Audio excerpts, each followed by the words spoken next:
Eagles. Eagles.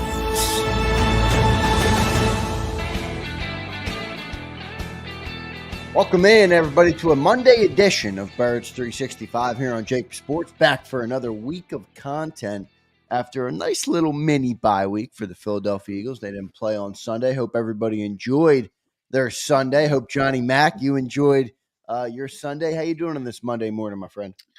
Doing well. A little bit recharging, get back into it. Good time for the mini bye because the Eagles' regular bye was way too early. But they've stayed healthy, so that's for the most part. So that's been a big positive. But hopefully, people got to see some other teams around the NFL, some other games, some other action, and you see what's going on with the league and you say to yourself, hey, the Eagles are pretty good. Well, you should anyway. Yep, that's what I took away. I mean, there's obviously some good teams out there. We'll talk about the Lions. We'll talk about some other stuff that happened in Week 11. John, just set the stage for me this week. The Birds are now preparing for a Week 12 matchup. They'll take on the LA Rams, who are 5-5. Birds are sitting at 8-2. Birds open as a 3-point favorite in that game, and it's a Sunday night football. 8:20 matchup. Back to relevancy in Week 12. Yeah, back to relevancy for the Philadelphia Eagles. Yep.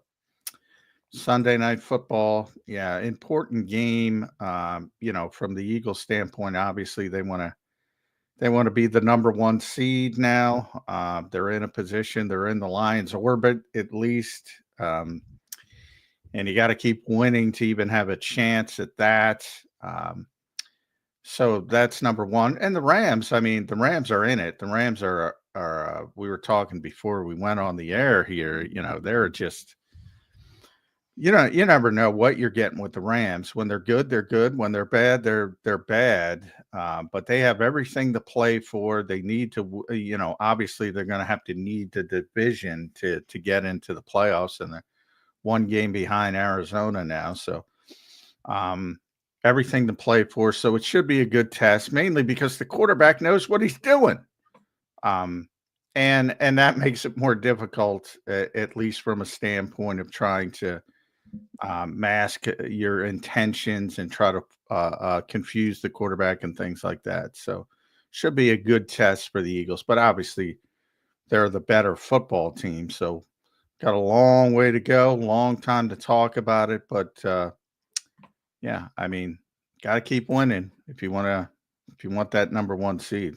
Yep, big game coming up for the Birds. NFL Week 11 will close out tonight. The Cowboys take on. Why am I blanking on who the Cowboys are taking on? The Houston Texans, the Battle of Texas, which Houston, isn't much of a battle because Houston is much better. Not that Houston is great, but boy, the Cowboys. Yeah,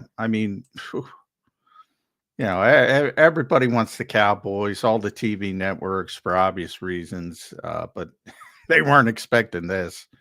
And they're going to get some bad football tonight. I can guarantee that. I can't guarantee much, but I can guarantee you that. Yeah, agreed on that front. John, what's the schedule look like for the Eagles this week? It's obviously not the easiest place to travel to when you talk about going across the country completely to L.A., but what's the Birds' schedule look like this week as they prepare to get back into the mix of things? It's a normal schedule. I tell you the exact schedule, but I don't have it. It's just a regular week. The only difference is they got the weekend off, so they got a little bit extra time than a normal week. But you pick up the same Tuesday coordinator day, practice Wednesday, Thursday, Friday, walk through Saturday, travel out there and play the football game. So no changes from that standpoint. Just a little bit, just get a weekend off, play early, get a weekend off. That's the only difference in the mini bye. Yeah, good stuff there. We'll talk about what happened yesterday in Week 11. We'll be joined by Jeff Kerr in a little bit. He wasn't able to pop up with us. I think he finally got up this morning. Yeah, finally got up. So we'll talk to Jeff. Looking forward to talking to Jeff in about 15 minutes or so from now. He'll give us a good insight into what he saw yesterday. John, anything stick out to you yesterday Obviously, the Lions are a pretty Yeah, incredible team I'll at this start with the point. Yeah. Lions real quick. Already news this morning. The Giants are officially benching Daniel Jones. So, Wow. yeah, that's exciting. That'll turn it Some around. NFC East news. Danny Uh, Dimes done. but yeah, I mean, it's got to start with the Lions. But the Lions are. Oh, what can I say about the Lions? Again, this is not the first time they've had more. They had more touchdowns than incompletions. It comes to a point where I wonder, what these teams are doing. And Jacksonville, we got to see them here. Obviously, they're terrible. Doug Peterson's probably going to lose his job over that game. Maybe this weekend because they're on the bye. Maybe this week, excuse me, because they're on the bye. Trent Baalke should lose his job.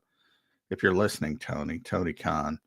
I shouldn't say it. I hate to lobby for people's jobs, but if you're going to fire the head coach, I mean, come on.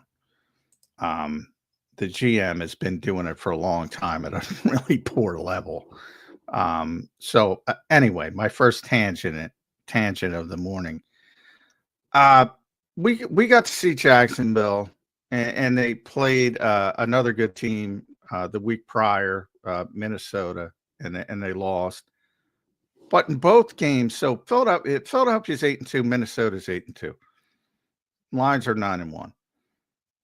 Now, the Eagles got the best of the Jacks because Trevor Lawrence got hurt and he hasn't been playing. It's been Mac Jones. So I'm not talking about the offense, but the defense of Jacksonville. It's pretty good. We talked about it. The Eagles were very concerned about the edge rushers. Tyson Campbell's like one of those young corners who, and in fact, look, when Jacksonville, they make the right decision, which they usually don't make the right decision. They could be a team prime for an immediate turnaround because they have so much talent on defense. Starting with Josh Hines-Allen, which kind of got to see, and Trayvon Walker, but the linebacker Tyson Campbell. I don't want to butcher the linebacker's name. I always butcher it, but he's a heck of a player. They have good players on defense. I mean, really good players. And they got decimated. Now, part of it is, they probably understand, well, Mac Jones is playing quarterback. We got no shot against this team. There's a human nature effect to it. But I saw they had 645 total yards of offense, the Detroit Lions. 645. Jacksonville had 170. The differential was the largest in a game since 1979. I mean, they are so much better than everybody else. And I'm sorry, Eagles fans. I didn't even tweet about the Eagles. I said the Lions, again, because this ain't the first time, have more touchdowns than incompletions. And all Eagles fans got in their feelings. I know. It's amazing. We already have someone here. I mean, Man in Black says they had Mac Jones stop meat riding the Lions. We're not meat riding the Lions, dude. We're talking about good football. Dude. Yeah. You had a chance to play that defense. The Eagles won the game. The Eagles deserve credit for winning the game. Minnesota deserves credit for beating them on the road with that defense. They got destroyed. Now, the best team I've ever seen in my life covering football is the 2007 Patriots, somewhere around there, whatever. The team that won 16-0. That's the best team I've ever seen. They didn't win the Super Bowl. But I'm telling you, this is the best team in the NFL. Yeah. By a wide margin. Doesn't mean you can't play well. Doesn't mean they can't bring their C game in the NFC Championship game. But if they have their A game and you have their A game, you're out. I agree. I don't disagree with you at all. I mean, that team is playing really good football right now. Jared Goff looks pretty good. Again, he obviously had that the 5 interception game, which everybody wanted to crucify him. But by the way, people don't understand how fucking scary that is. that you can throw 5 interceptions and win a football game against a playoff team. That's how I tweeted that yesterday before the game even started. For some reason, I'm like, that is fucking scary to be able to win that game. And people don't get it. They say, well, he threw 5 interceptions. Yeah, they won the fucking game. Think about your team if they throw 5 interceptions. You ain't winning. No, you're right. I mean, the fact that, hey, look, that's a nod to the defense more than anything, but it's unbelievable still what they were able to do. They only had 23 points against after 5 picks in that game. I forget exactly what it was. Well, that's the point. They can beat you in a whole host of ways, which is where you want to be. That's not the first time he set a perfect passer rating. He finished at 158.3. It's not the first time. As I said, I believe, and Jeff will know, I believe it's the 3rd time they've had more touchdowns than incompletions. But at least the 2nd time. They're really good. They are really, really, really good. Yeah, 52-6. That is quite the route, Johnny Mack. And on any NFL team, I don't give a shit who you're playing. You do 52-6. You did a number on that team, and that's something you tip your cap to. John, the big AFC game was a very good one yesterday with the with the Bills and the Chiefs yesterday. Josh Allen got the win over Patrick Mahomes and the Chiefs. Did you take any of that game in, and what were your thoughts from it? That's pretty good stuff going on over there on the AFC side as well. That's probably the 2 top teams, maybe the Ravens, but they lost again yesterday. That's probably the 2 top teams in the AFC. The one thing, I'm disappointed in the Ravens. They should be. They lose way too many games. They lose games they should just win. They really do. Yeah. But I got to tell you, that Steelers-Ravens rivalry, that is like the best. That is by far the best rivalry in the NFL, and second place isn't close. I mean, it is a good old school AFC bashing physical football rivalry for sure. In an era where everybody's friends and Slay's going on Micah Parsons' podcast, and somehow those 2 teams have still hate each other. It might be the only rivalry in sports because things have changed so much over the years in this generation of social media. And like I said, I think it all started with Isaiah Thomas and Magic Johnson kissing at center court during the NBA Finals, where teams used to have this visceral dislike for each other. Doesn't exist anymore, except with the Ravens and Steelers. So I just wanted to make note of that. That's an amazing rivalry. And they had an amazing game again. The Steelers, by the way. I talk about Eagles fans are insane for criticizing Nick Sirianni, who, by the way, so we're at the 10 spot. We'll talk about this, but we're at the 10 spot, 9-1, 9-1, 8-2 the last 3 years. Fire the coach. Mike Tomlin, he's not there yet. He needs one more. Has never had a losing season. And he's 8-2 with that team. I mean, that guy is a Hall of Fame coach. Yeah, no, he is for sure. And so many people criticize him. He's only got 1 Super Bowl. I don't. I mean, that guy. There's no way Pittsburgh should be leading that division, but they are. There's no way you should go 18, whatever it is, 17, 18 years, not one losing season. Not one losing season. Amazing coach. He's done a tremendous job. And Kansas City, I've been saying it all year. They're not the same. No, they're not. For sure, they're not. They've been winning games. They've been doing it. Much credit to them. The NFC, and I didn't believe this in the preseason, but the NFC is much better than the AFC. I really believe that. There's no Detroit. I think the Eagles are as good as anybody, and there's so much more depth and anybody in the AFC, including Kansas City and Buffalo. There's not much depth in the AFC as well. I think, realistically, I still think the Ravens are better than the Steelers, but the standings say otherwise. And I That would Bills say, team's a little scary, John.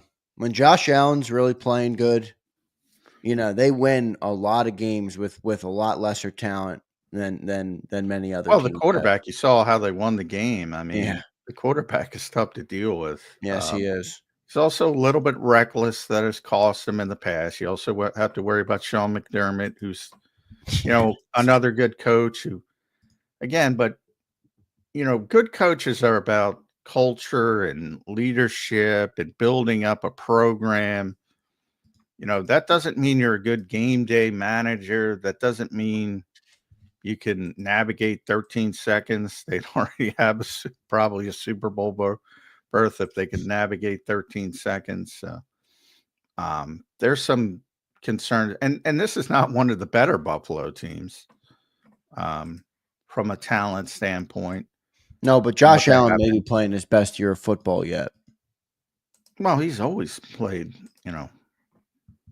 he's been very good for a long time now. Oh, no, I'm not saying he hasn't been, but you talk about some of the recklessness in the past. I mean, he's cleaned it up a little bit this year. There's times when you see it, but he's got 18 touchdowns to 5 picks. He's definitely brought that number down a little bit. So, I think they're in a good spot, that team, that Bills team. They're going to have a chance to go through the AFC, I think. We'll see what happens in the playoffs, though. You never know with the Chiefs, John. Yeah. I mean, they had a couple 13-win seasons. He was really good in 2020, really good in 2022. I don't know. They've been good for a long time because of Josh Allen. Namely, obviously, quarterbacks don't do it by themselves, but too many people think they can. As you say, we're dick riding the Lions because they played Mac Jones. No, they played Jacksonville. They trade Trayvon. Everybody's the quarterback. Yeah, the quarterback stinks. But again, they played the Eagles tough because of the defense. They played Minnesota tough because of the defense. They didn't play Detroit tough. So, but by all means, get in your feelings as we dick ride the Detroit Lions. Ugh, God. Can't even talk about good football. Come on, everybody. Anthony Wilson checks in with a super chat. Appreciate everybody, by the way. A quick reminder to everybody. We will be giving away our Saquon Barkley jersey at the end of the show today on a little after hours here on Birds 365, as we call it Zander time. We will be live at going after at 10 a.m. So we'll do it. Then I'll put all the members in, and we will do our random drawing for our Saquon Barkley jersey winner. And I want to thank Brian Fleming, who upgraded his membership this morning to a legend member. Brian Fleming, thank you, brother. We appreciate your support. I know you're one of our best supporters here, so I appreciate you for doing that today. Anthony Wilson says, Johnny Mac, the Lions didn't show how better they were against the Texans or the Bucs any given Sunday, John and Zander. If our quarterback plays better, I'll take the Eagles over anybody. Well, I'll agree it's any given Sunday, but I'll agree with John. If the Lions have their A game, they're going to be a tough team to beat, dude. Yeah, obviously. Nobody, as I said, the Patriots were perfect until they weren't perfect. And they didn't lose to a team that was better than them. So obviously, anybody can beat anybody on a given Sunday in the NFL, except maybe Jacksonville, Detroit. But one thing I said, I continue to say, and I'll try to hammer it home. They threw 5 interceptions against the Texans, who was a potential playoff team, likely playoff team.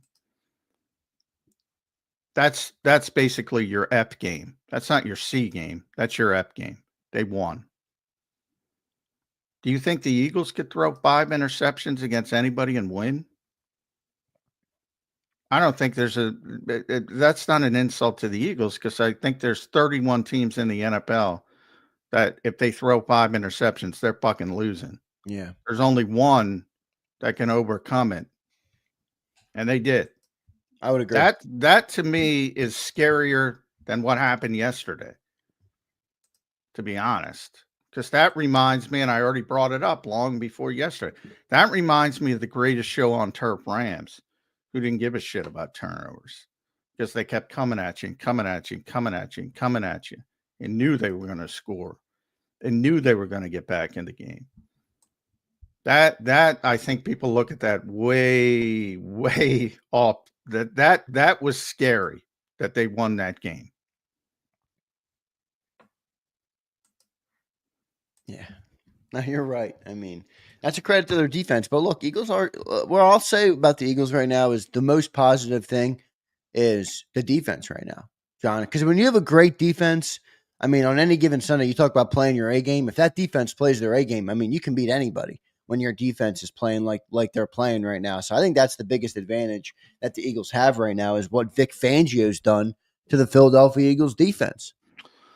Well, the Eagles defense has been, tremendous. And, it's been better than the Eagles offense, which if you told me that before the season, I would have laughed at you.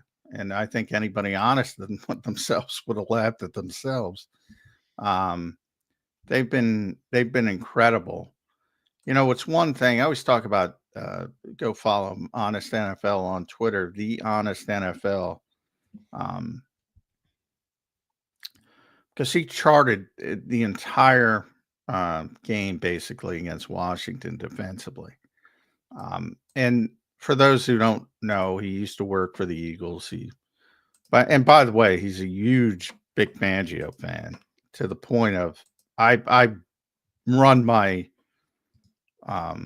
thought process behind the scheme by him, and that I run my theory that everybody catches up to everything. And I said, I think people are catching up to this. And he always insists that the answers are built into the defense. So he loves the defense. He loves the scheme.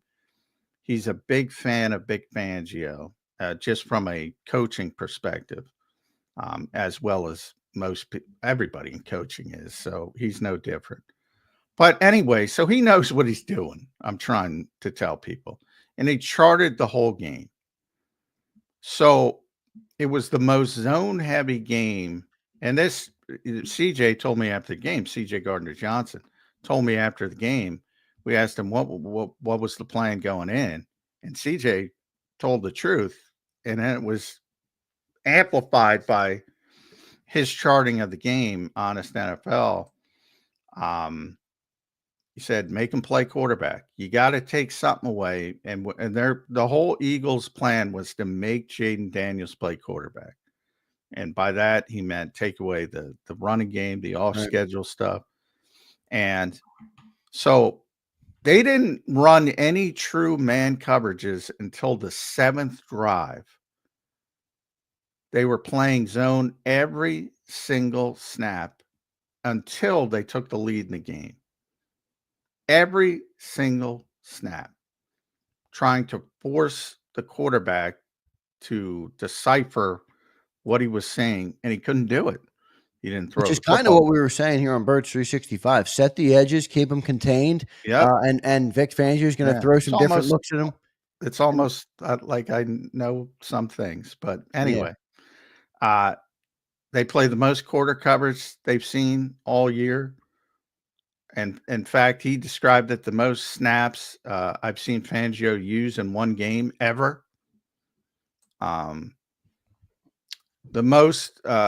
overwhelming majority of fronts were sheet rush or variation of the 40 front, which is the 4 down and 2 overhang players. So he differentiated. We talked about those 6-man fronts. He did it, but he did it in a different way. With the typical, instead of the 5-man front, the 4 down and 2 overhang players instead of 1 overhang player. So he did it a little bit differently. There was a lot of cover 9, fire zones, and 8-man spacing to combat the run game. So they were all about stopping the run game and making the quarterback beat them. And it worked. And that's the brilliance of Vic Fangio. He's done this a couple of times. He did it in New Orleans. He shifted gears. And now he's going to have to shift gears again because it's a totally different ball game this week with a veteran quarterback who knows what he's doing, has seen it all 20 times over. And now he's going to come up with a different plan. This is so everybody, what is Big Fangio do? This is the brilliance of Big Fangio.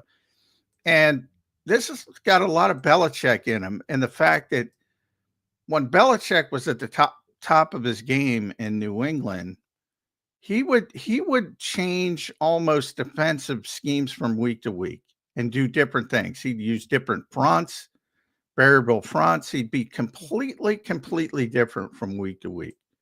You're getting a little bit of that with Vic Fangio. And he might be, we all talk about Jeff Stoutland being one of the best assistants in football. He certainly is. Boy, they had a home run getting Vic Fangio. Thank God. It took a year longer than it should have or could have. But man, this is the week, by the way, as Jeff Kerr comes on. This is the week. This is collapse week. This is the exact week the collapse started. They started, was it 9-1 or 10-1? They were 10-1. 10-1. So it's not. It's a week early.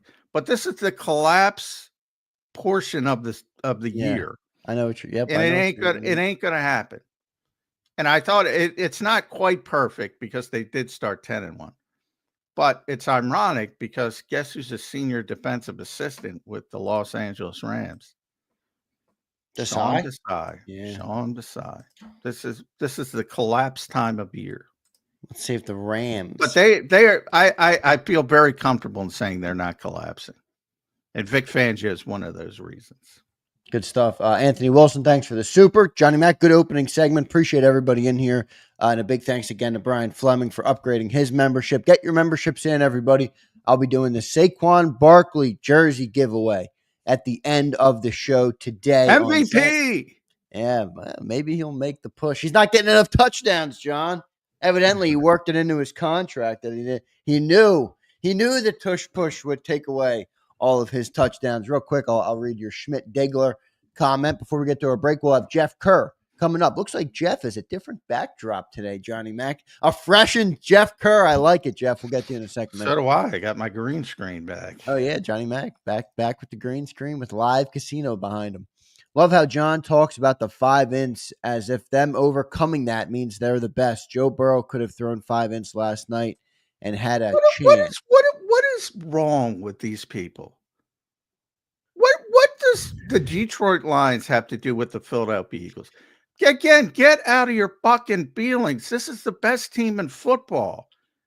I don't know why. By a wide fucking margin. Got another good football team. It's okay, everybody. There can be more than one good team. If you play the way that you think this team's going to play, they're going to get an opportunity to beat the Detroit Lions in Detroit, and then you can stick your chest out.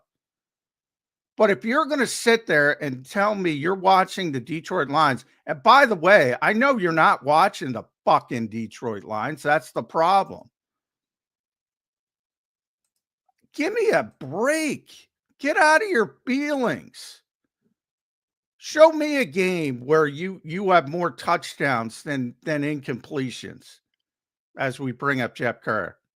Jeff will know how many that's happened a few times for the Lions this year. I got to hit the break before I go to Jeff. I want to get this. Oh, well, I don't have to go to a full break. Let me just get let me just tell everybody about the great people at BetUS, and then we'll bring on Jeff Kerr. So BetUS, you can see everybody on your screen now. It's YouTube 150 is the promo code there, and you can see that on your screen right now. You can use that, and you'll get 150% sign-up bonus in your very first deposit, and then you'll get 125% on your second and third deposits, all up to $2,000. So deposit less and bet with more at betus.com. Go to betus.com.pa. That's betus.com.pa. Let's talk to the man, the myth, the legend, Jeff Kerr, joining us now here on Birds 365. Jeff, good morning to you, my man. How you doing on this Monday morning? Trying to get some kinks out with this new office space here. But besides that, as you can see with the sunlight, but besides that, up all late the last 2 nights watching football. It's starting to hurt me.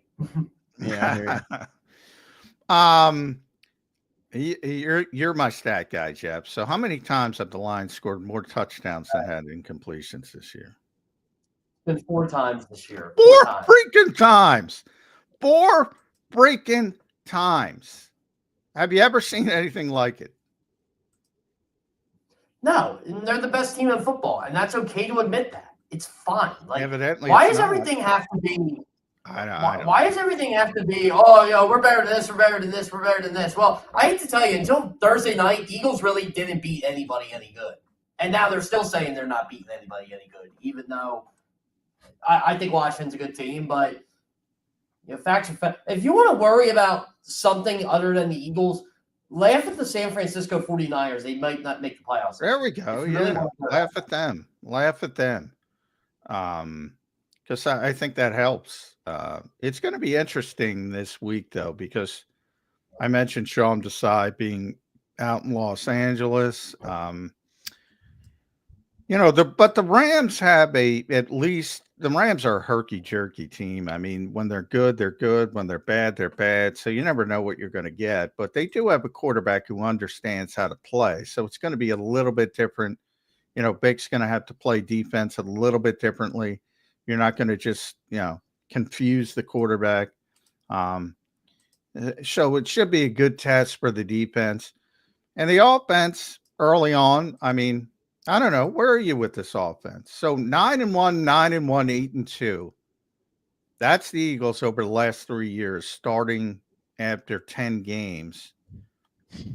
Where would you put this offense compared to the offense in 2022 and 2023 at this point? So take out the collapse last year, but 2022 and 2023, I don't think the offense is as good. Am I crazy? Are you talking about overall? 10-game stretch or overall? 10-game stretch. I think this offense is better than last year's offense because I think they have a closer. DeAndre Swift was not that for them last year. Him or Gainwell, wherever you want to put last year. I always thought they had trouble finishing games, and it showed late in the season. I don't think they have that issue this year. I still think Hurts is playing not his 2022 level, but he's not turning the football over, but he's not a hindrance either. Like, I think we all do forget, and maybe it was because the league was down last year, but wasn't Hurts like the MVP favorite after the Buffalo game or something like that? Yeah, he was up there. He was top 2 or 3. Yeah. Oh, he was he was. And he certainly was up there. Now Mahomes was, running away from everybody in 2022, but that's kind of my point. They're obviously better running back. Nobody's going to question that. They're better running back than they were with Miles as well, even though Miles was having a really good season that year, and certainly better than DeAndre. So I'm with you there. They're better closing, no doubt about it, because of the running back and the offensive line. But the passing game ain't as good. Is that just some of the natural balance of the running game being better? I think that coincides with it. Look, they've still got a lot of explosive plays, but I don't see a consistent passing game with them. But it's funny, like, I was a little upset Friday. People were criticizing Hurts for his first half, whatever. I'm like, are we just going to ignore the guy who went 8 for 9 for 118 yards in the second half? Are we just going to, whatever narrative we want to spew with this guy right now? Like, the guy has 2 turnovers in his last 6 games, and he's playing really good football. If you look at guys not named Jared Goff, who has a 5-interception game in that stretch, Hurts probably has played better quarterback than anybody in the National Football League over the last 6 games. And that even includes Lamar. Lamar didn't have a good game yesterday. No, he did not. And that Pittsburgh team's pretty impressive, boy. When I hear people criticize Mike Tomlin, I'm like, what does that guy got to do? Sometimes I mean, being here in Philadelphia, I mean, I just said the numbers 9-1, 9-1, 8-2. And if Nick loses on Sunday night, there's going to be a bunch of people calling for his job again. I firmly believe that. Boy, the Why consistency is of that a that. thing, by the way? Why does everybody call for the head coach of the Eagles job? Like all the time. I don't know, man. It's bizarre. It's Philly. It's the same family. They just had an aneurysm in the chat because we mentioned the Detroit Lions are a good football team. I mean, there's erratic They are a good people. football team. And guess what? They're If a the great Eagles play football the team. Lions, They're the best team in the NFL right now. It if the shouldn't be a Eagles play the problem Lions to in be able to Detroit say in that. the playoffs, they're going to lose to them. Period. They are. No As one John beats the mentioned, Detroit if Lions. Detroit brings their A game, they're going to be a tough out. They're going to be in fact, I don't think they'll be getting that if they bring their A game every game late in the year. Jeff, we're 4 days or somewhere in there, 3.5, 4 days removed from the Eagles game. Any thoughts at this point on that game that we didn't have a chance to talk to you, obviously, immediately after the game, and we'll talk about some other NFL topics. But 4 days removed, what are your takeaways from that game? Eagles are now sitting at 8-2, as John mentioned. Pretty damn good record. Where are you on the Birds right now? I mean, look, 8-2 is 8-2, right? They're undefeated when AJ Brown plays. I thought they played well enough Thursday night to get a win. I thought they were the better team for the majority of that game. I love what this defense did. I thought Jay Daniels was going to be an excellent test for this defense, and boy, did they deliver. Holding him to under, 30 rushing yards. Jay Daniels looked lost in his progressions. Zach Bond's a monster all over the field. Washington wouldn't even test Quinyon Mitchell. They tried to test Cooper DeJean, but DeJean made a play every time they went over the middle of the field. So, look, I thought this game told me more about the Eagles' defense than anything else. And I said going into the game, okay, let's see how good this defense is. Like, I think they're good, but let's see how good they are. They aced it. I think this defense can look. This defense held Joe Burrow, who's been playing lights out pretty much all year, to 17 points. We kind of knew this was coming, but I said the Eagles would be a 12-win team if they had a top 15 defense, a middle of the pack defense. They got a top 5 defense. So now what are we thinking? Yeah, the defense has been incredible. They haven't given up 300 yards since the bye. 280 against Cincinnati was the worst game they played. They dominated. That was their zone. I was talking before you came on. That was their most zone-heavy game of the year from Vic Fangio. He was basically – and CJ Gardner, I don't know if you were there, but he said after the game, that was the plan. Make him play quarterback. Make him play quarterback. You saw the mush rush a couple times, keeping him in the pocket. I thought it was a brilliant game plan. And that's, to me, the greatness of Big Fangio, because it will be completely different against Matthew Stafford because he knows it has to be. He's not going to be able to fool him. He's not going to be able to confuse Matthew Stafford. So it's going to be completely different. And it's one of my favorite things to see each and every week with the Eagles. And he first kind of rolled it out against New Orleans. We're like, oh my God, what's he going to do against this New Orleans team? And he rolls out the 6-man fronts, and you're like, man, this guy's, and the toughest part about that is, Jeff, I used to say this about New England with Belichick. It's not about it's about teaching everybody, especially such young players, to be able to handle that. Most people just play their scheme every week, and there's a few tweaks.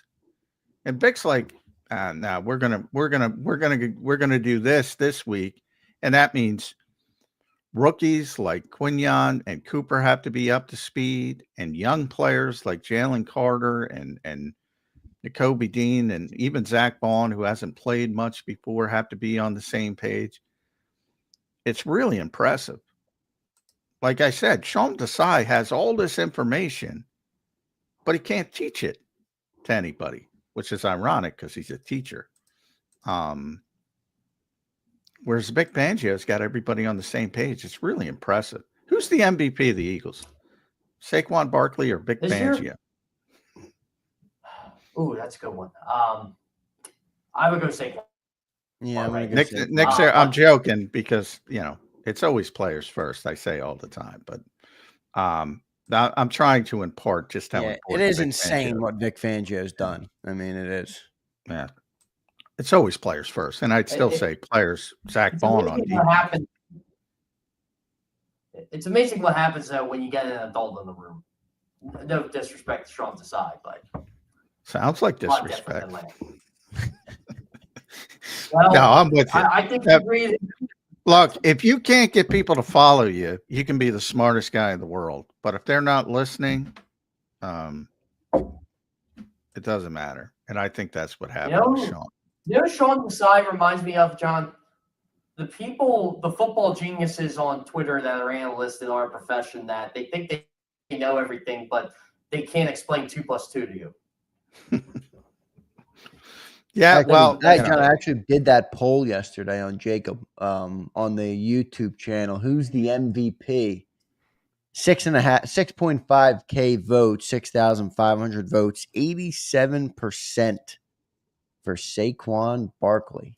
So you're looking at under. Is this 10. MVP of the NFL or no, MVP? No, of the Philadelphia of the Eagles. Just for the Eagles. I mean, I thought I'd expect the same numbers, honestly. Yeah, MVP of the league, to be honest.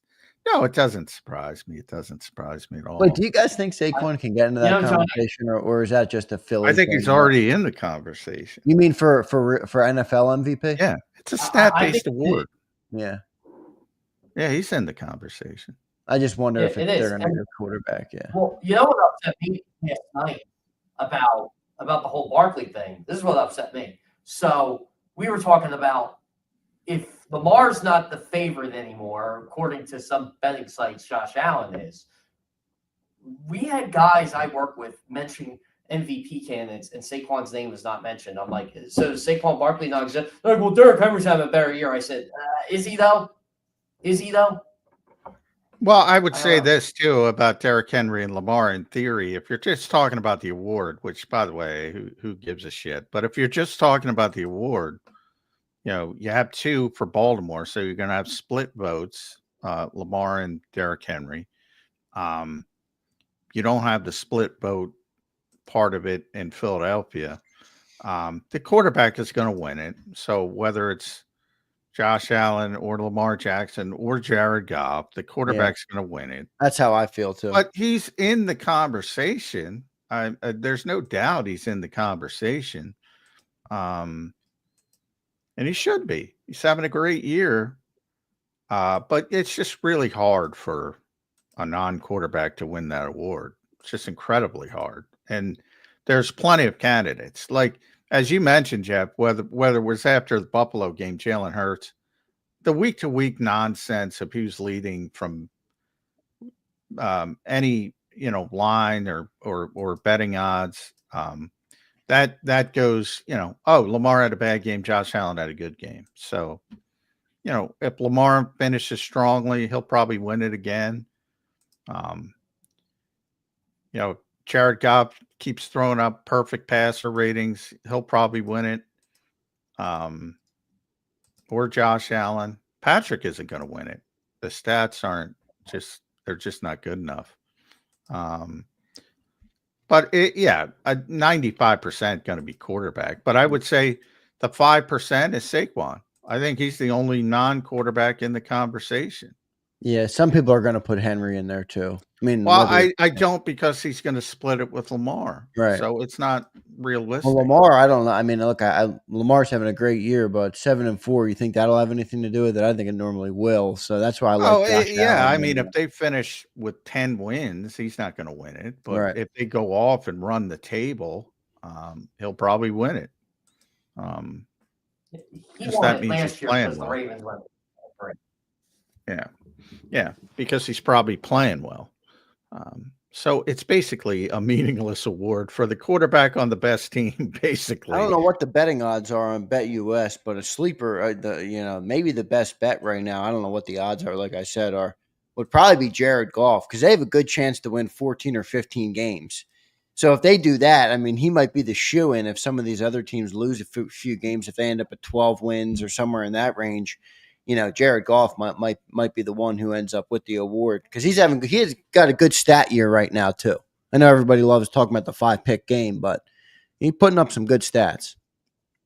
Yeah, well, yeah. I mean, we just said he's had 4 games, Jeff, where the Lions have scored more touchdowns than interceptions. He went a month at one point where the Lions had more touchdowns than incompletions. Yeah. Incompletions, not interception. Incompletions.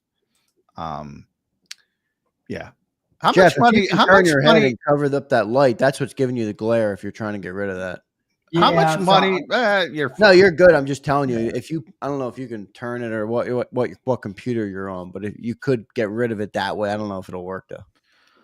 How much money is Ben Johnson going to get, and how disappointed a lot is the team that gives Ben Johnson that money going to get? I'm looking at the New York Jets. You think the Jets are the team that's going to? I don't think they're the team. I don't know. I'm just making fun of the Jets, but could the Giants be the team? Boy, they're going to be disappointed too. Everybody's going to be disappointed. By the way, yeah, they benched them. I mean, they benched him for Tommy DeVito.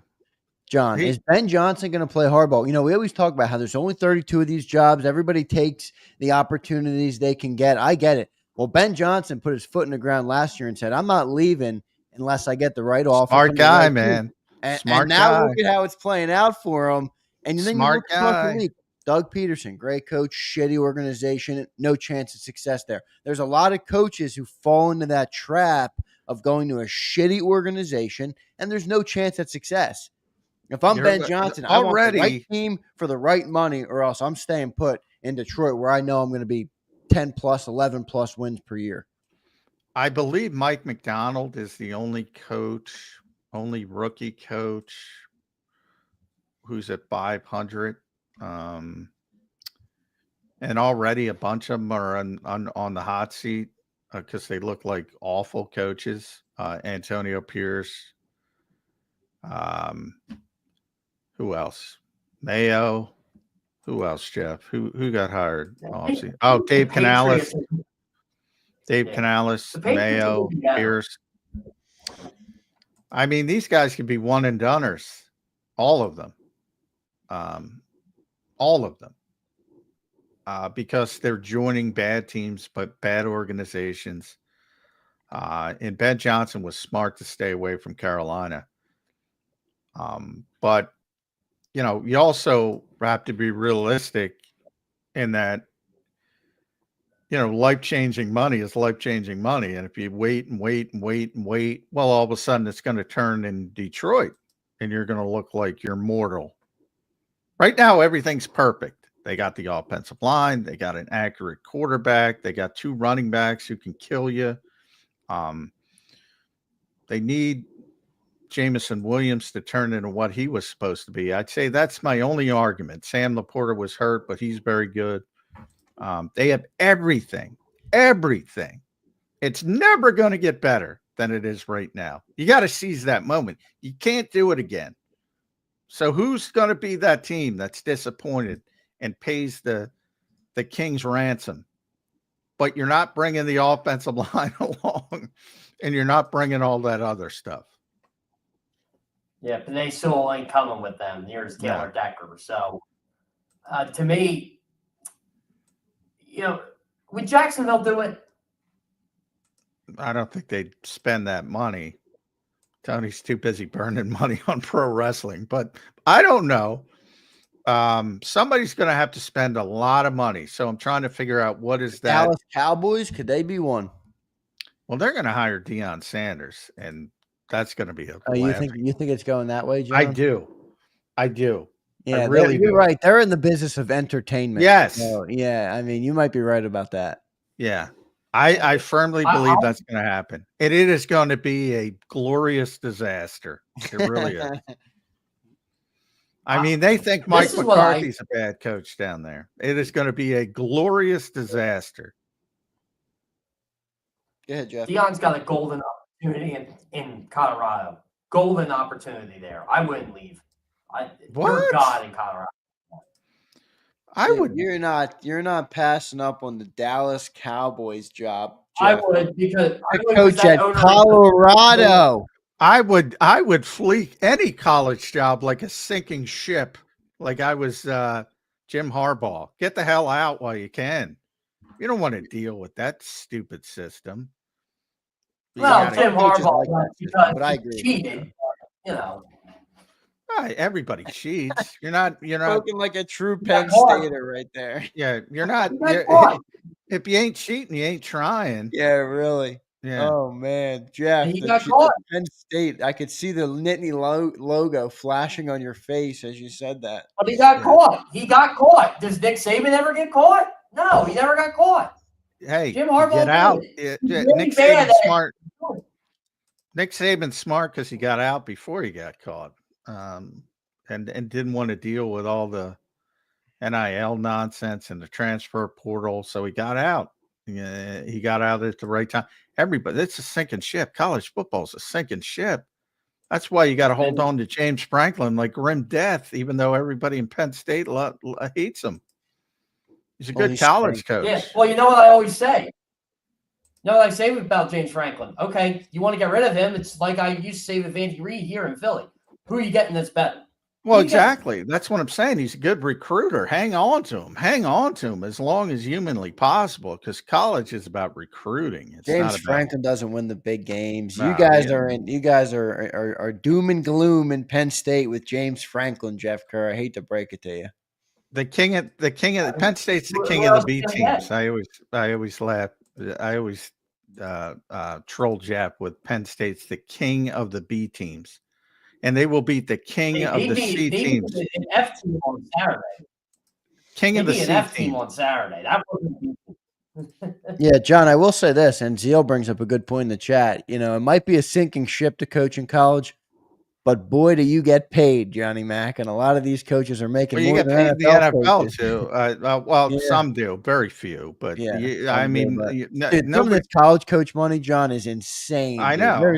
I know. I mean, you're talking guys that aren't even top guys, and they're making 10, 12, 15 million bucks. Yeah, and they shouldn't be, but that's another discussion. But yeah, there is a groundswell of guys, and remember, most aren't high profile. There's how many Division I teams in college? 130, whatever. Everybody's trying to get out of college football now. Assistants, everybody, because of the landscape. So there's a few plum jobs, obviously. And even those, I would say, like Deion's going to, if the Cowboys want Deion Sanders, and I'm not saying they are, but knowing Jerry and his stupid marketing position above all else, that would be the biggest splash he could make.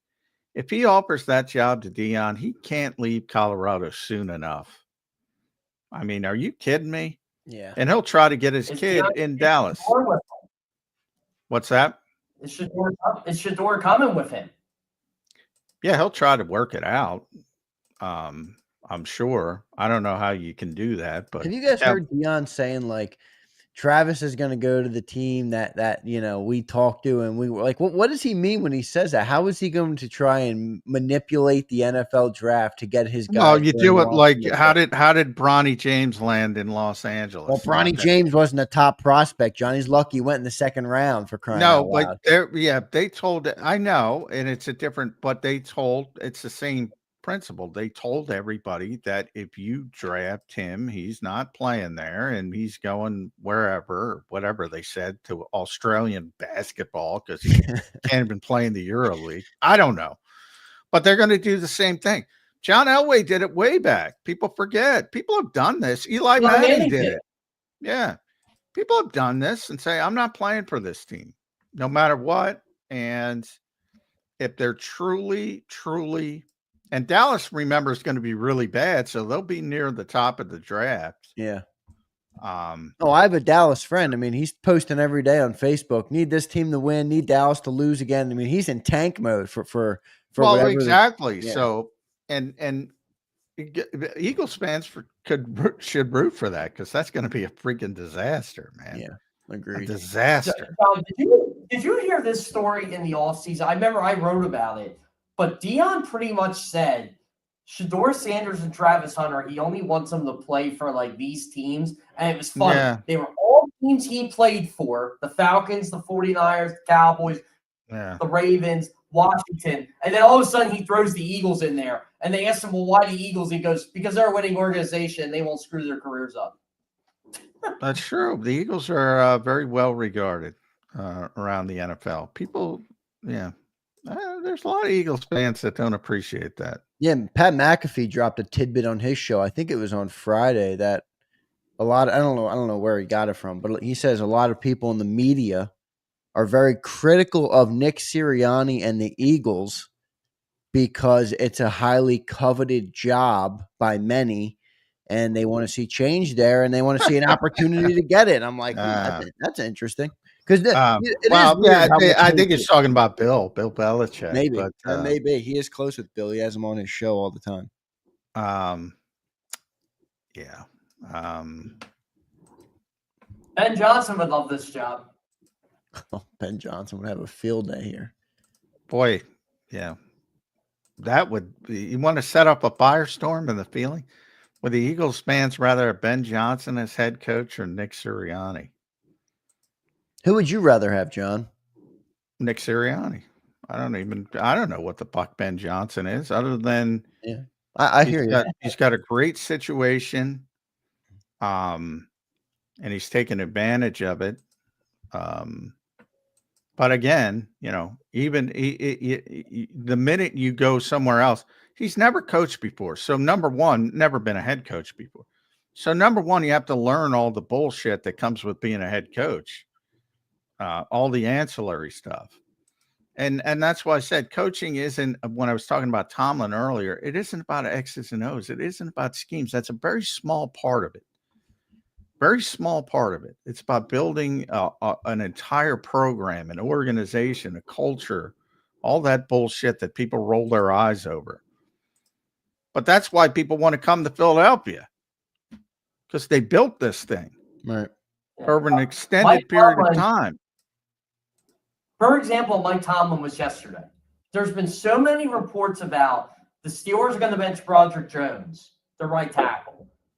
Mike Tomlin just said, all right, I know you guys have a job to do. I ain't benching him. I'm riding with him the rest of the season. That's it. Players respect that. Like, he just goes out on a limb for them, no matter how bad he's playing. They play for Mike Tomlin in Pittsburgh. Yeah, they do for sure. The only thing I would say about Ben Johnson of the Eagles would be, is there an advantage to getting a guy that, by the way, this is never going to happen. I know it's not. It's just a conversation with about a good offensive coordinator. But is there an advantage to having a guy that calls your offense, that's the head coach, that can't be poached away, and then you can remove some of the changeover that Jalen Hurts is dealing with every single year? I don't know. Maybe there's an advantage to that. Maybe it's just a part of the reality of the NFL in today's day. I constantly hear that. Is he going to be better than Kyle Shanahan? And who evidently everybody wants fired now in San Francisco. Yeah, well, yeah, because they're not meeting expectations. So is he going to be better than Kyle Shanahan? Now, there's going to be a bunch of people who are slaves to the moments at all times that say, "Oh, he's way better." Again, he's never had the job. He's never gone through the learning stuff. So you're going to have all those hiccups. And then you're going to, Andy's done it for years and years and years and years. One of the greatest coaches of all times. And he'll still fuck up game management because he's bogged down and he's given a lot of the play calling up at times. It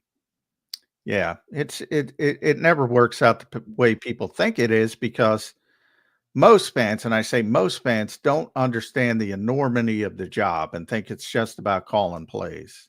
And that's probably 5% of the job. Even just the football stuff, if you forget the other stuff, even just the football stuff, the game planning is far more important than the actual play calling on game day.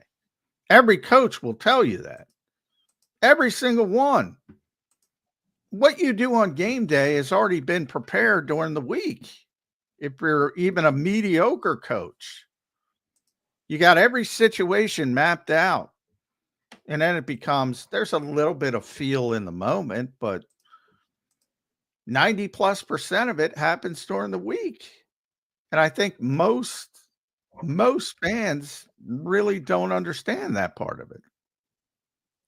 Nick's up a lot of late hours planning these game plans too. I mean, the guy just looks bloodshot on Wednesday, and that's Wednesday. Yeah, no, he does. I got a super chat here on the Eagles, guys. I want to ask both of you guys this question. Jeff Kerr, I'll start with you, brother. All right. D. Hughes says, what do you make of the improvements the defense has made in stopping the run out of nickel from how it looked the first couple of weeks? Jeff Kerr, go ahead, brother. I think they just put more of an emphasis on tackling. John and I've seen it in practice. They started using more dummies. They couple of the coaches they've been using. John, what's the one coach? It's not Bobby King. No, Bobby's been using himself as a dummy. Yeah, that's right. Yes, yeah. So it was Bobby King.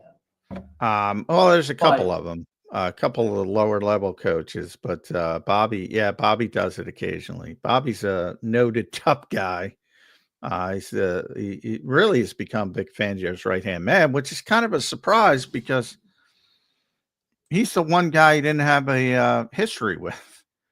And he's become a really important part of this defensive coaching staff. He had a history with Nick, not Vic Fangio. So he's been one of the guys but Jeff's pointing their tackling circuits. They really amped them up post bye week, and they've tackled much better. So, larger emphasis tackling is kind of a lost art in the NFL as a whole.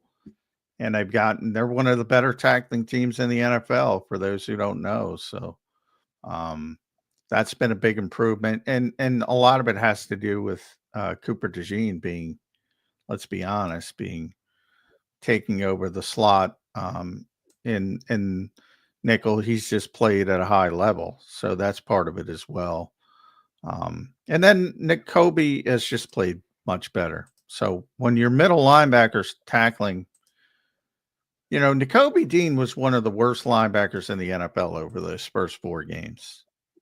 And now he's playing really well. So that alone will explain a lot of the improvement. Yeah, I have to agree. I think the emergence of Nakobe Dean, Cooper DeJean playing the slot, agree with you there, John. I mean, Zach Bond just continuing to play at an all-pro level. Been great the whole time. Yeah. Less Jordan Davis, too. Crazy as it sounds, we're not seeing. Well, yeah, he's not. Yeah, he's not. He's more the first down, second down run defender, but he plays well in his role. But we constantly talk about that. I mean, people expect more out of the 13th overall pick, which I get. Yep, I get. I think that's fair to expect that too. I think it's fair. But he is good in his role on first and second down. But people expected more. So that's one of those things you have to think about and who knows what the Eagles really thought. If they thought he was going to turn into a good interior pass rusher, it's probably a misevaluation at this point. You think they thought they were getting like a Via type player? Yeah. Or I always use Haloti Ngata, but you can use Vita. Yeah, that type of player. And, better interior push, I think you can expect or should expect. But, he's not Dexter Lawrence. Did they expect him to be Dexter Lawrence? One of the few times you can envy the New York Giants. Very few times. Maybe the only time.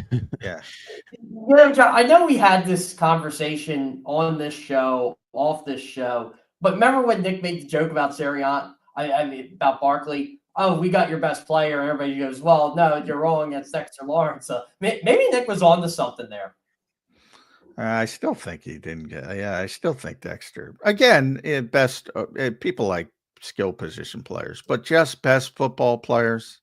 Yeah, Dexter was their best player. And By the way, can Jordan be that? Is that completely out of the realm of he can't possibility? Be that. Yeah, no, he can't be that. Okay. By the way, that was the most enjoyable thing of Thursday night's game when Saquon was just going off in the fourth quarter. I decided to kick the hornet's nest and say, how did the Giants just let this guy go? And heaven forbid, Giants fans, Giants writers decided to just go after me. He really isn't that good. Yeah. I said, you know what? Why don't you just shut up and admit your organization sucks?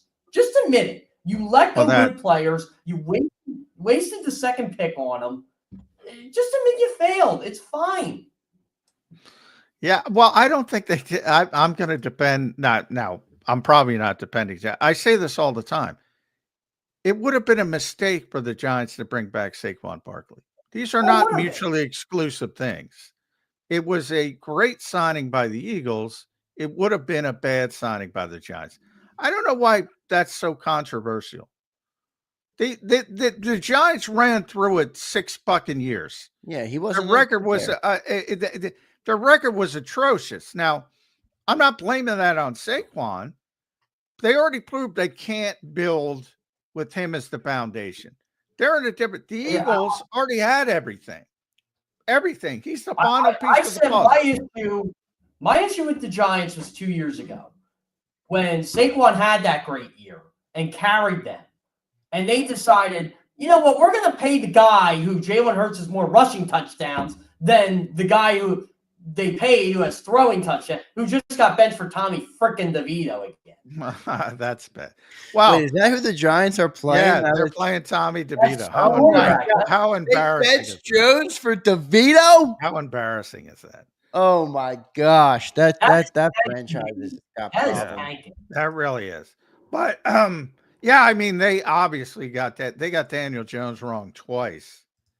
I mean, they got him wrong when they drafted him. They doubled down and paid him a lot of money. I mean, that's just a terrible decision.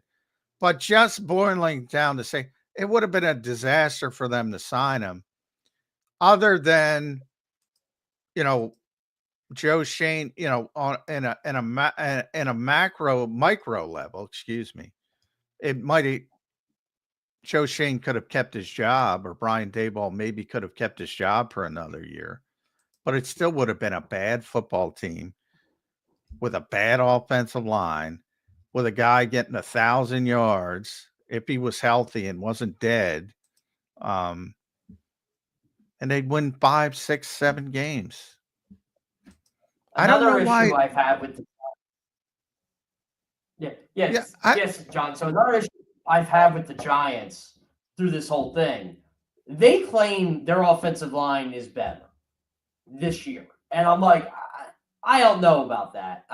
From the games I've watched, it's still pretty bad. They're just bad at evaluation, period. Well, they got one right, and he got hurt. So, there's some, Andrew Thomas is a really good player. But yeah, they've been terrible. They've been terrible at drafting and developing offensive linemen. And, a lot of teams are, to be honest. You look at Seattle, they are the Achilles heel of the great Seattle teams was always the offensive line. Always. And who knows? They should have won 2. They won 1. They were a yard away from 2, which is pretty amazing. And they could have extended that even further if they did a better job with the offensive line. Minnesota always has these great skill position players. It's like they breed skill position players in Minnesota. They always have, whether it's Adrian at running back. Yeah, Dalvin It's Cook. crazy you say that. Yeah. Because And it was always the offensive line.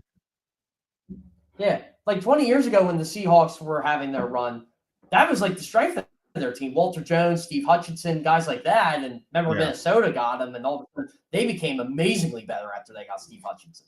Yeah. Yeah. Hall of Famer. But wonder how that works. But I'm talking recent history, with through the Peterson, Dalvin Cook, then you have all the receivers and Randy Moss and et cetera. And then they get Jefferson. They always have the skill position players, and the offensive line is stuck. Now it's gotten a little bit better recently, and that's why they've gotten better. Why can't people see the Eagles and their success and say, it's amazing to me? Jordan Mailata, Lane Johnson, Landon Dickerson, Mekhi Becton's been great. Cam Jurgens, that block by Cam Jurgens. Like, let's look at the 2 touchdown runs. I mean, that block by Cam Jurgens, like, where's Saquon going to go? There's literally, it's the Holland Tunnel to the end zone. It's this massive excavation. And the other touchdown, it was Mekhi Becton sealing off the whole backside. This offensive line and Detroit's offensive line are the key to it all. Those are the 2 best teams in the NFC. And nobody recognizes this. And everybody's worried about skill position players and this and that. When you have the offensive line in place, then go get the skill position people. Until then, keep drafting offensive linemen until you get it right. Unless you're the Giants, then you actually get it wrong. If you have a top 5 offensive line, you're going to win 10 games. That's your default setting. You're going to win 10 games. And then you got to get, you do have to get, obviously, you need a quarterback. And then you can incrementally get better by adding the skill position people. But the Eagles' offensive line, I said the true MVP, we talked about the MVP conversation, but they're not on the list. Eagles' offensive line. Yeah, they're incredible. Yeah, no doubt about it. Jeff, last question for me, man, before we let you go. Got a couple other things we got to hit here on Birds 365.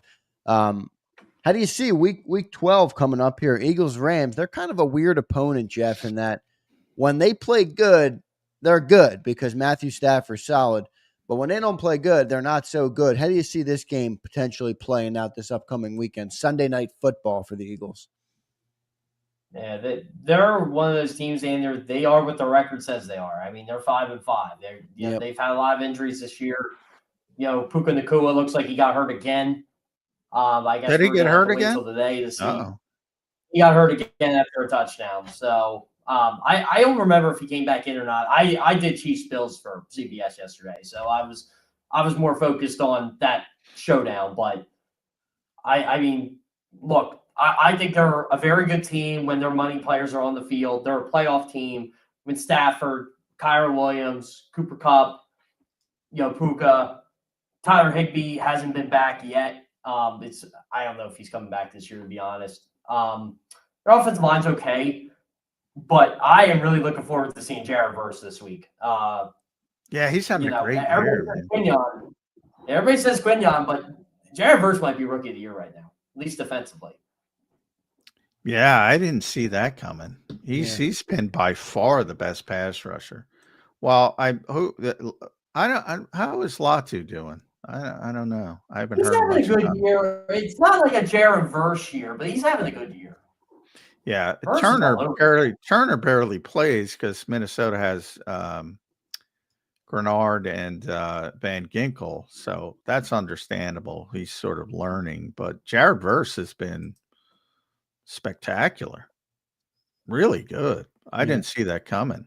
Yeah, he's the leader in the clubhouse for defensive player or for defensive rookie of the year, for sure right now. Well, I think Quinyon should be defensive rookie of the year, but you're probably right because he doesn't have numbers. Yeah, I so. just mean like the betting market. I'm not a betting man, but I did Yeah. keep track of it. Quignon's down at like Yeah, he doesn't have numbers unless he starts getting interceptions. It's yeah, not gonna- exactly. Which is a shame because Quignon just isn't even tested. Like, he's that good. I know, and he has had a couple that could have been picks that he just didn't corral.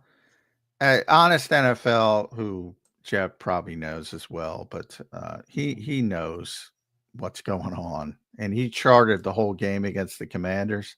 I mean, the whole game, and he's a big Fangio savant. They didn't use any man coverage until the 7th drive, which means they were basically presenting zone every single snap until they took the lead.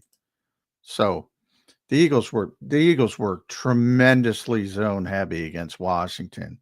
Well, nothing wrong with that. It worked to perfection. But I'm just saying, all these goofy this, that, and that. I mean, they're playing zone the whole game. Nobody's testing anybody. They're in zone because they're trying to force Jaden Daniels to play quarterback.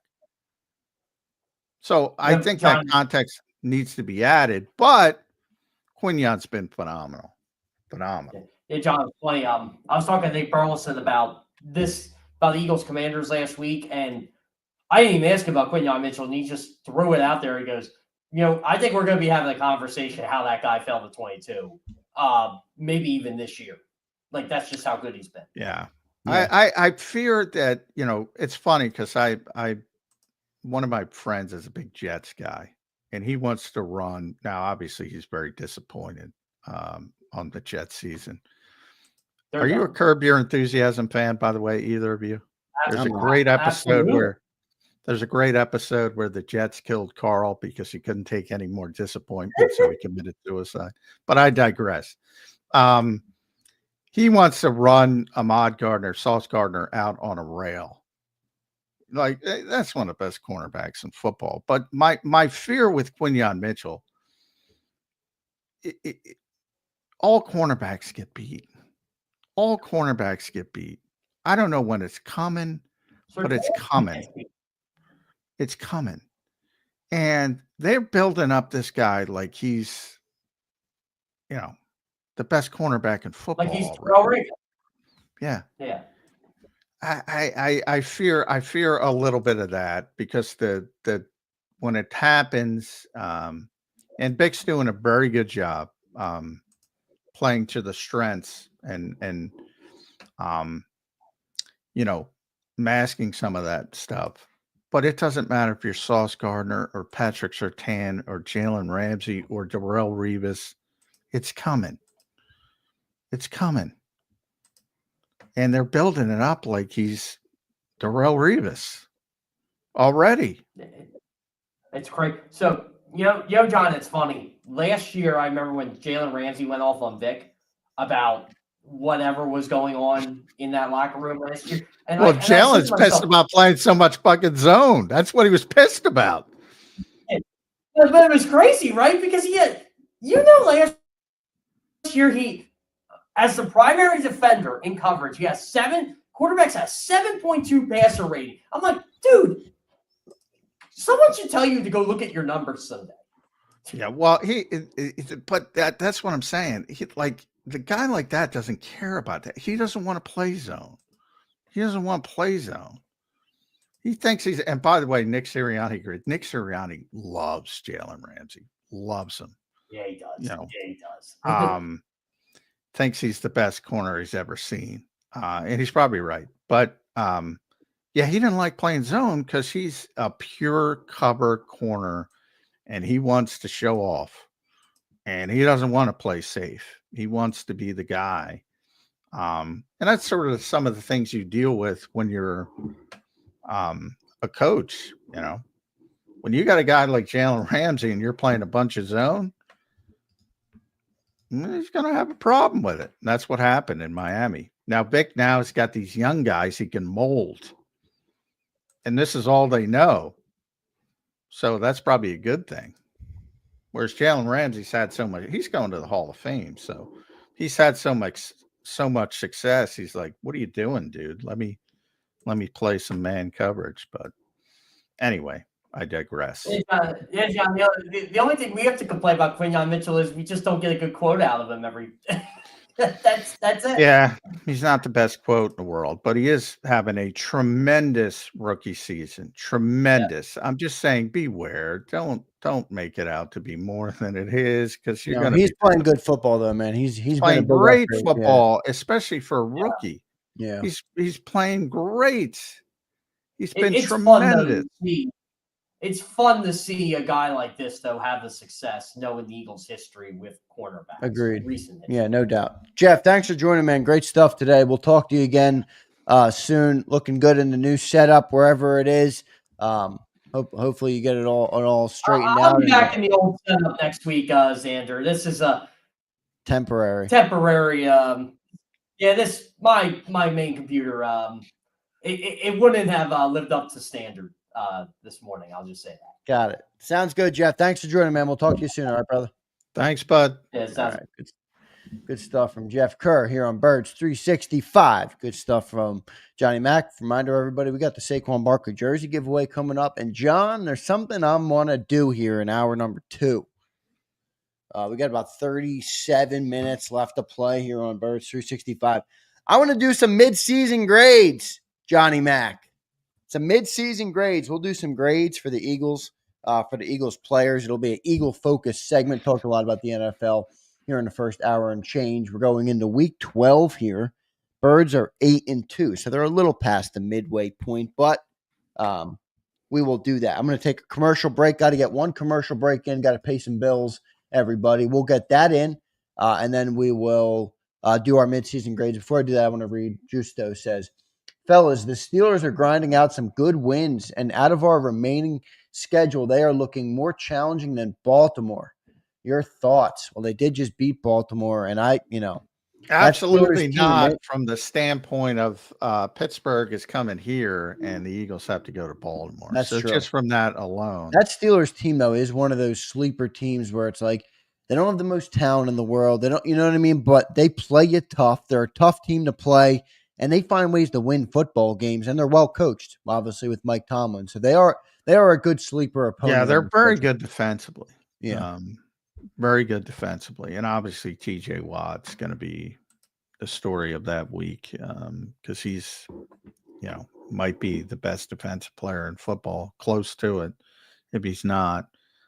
So they're very good on that side of the football. But yeah, Pittsburgh does not have a good history playing in Philadelphia at all. They don't come here that often, but they don't have a good history. Tell Nick Sirianni that. He'll tell you he doesn't care. Yeah, he doesn't. Well, that's true. He doesn't. Yeah. And Philadelphia does not have a good history in Baltimore.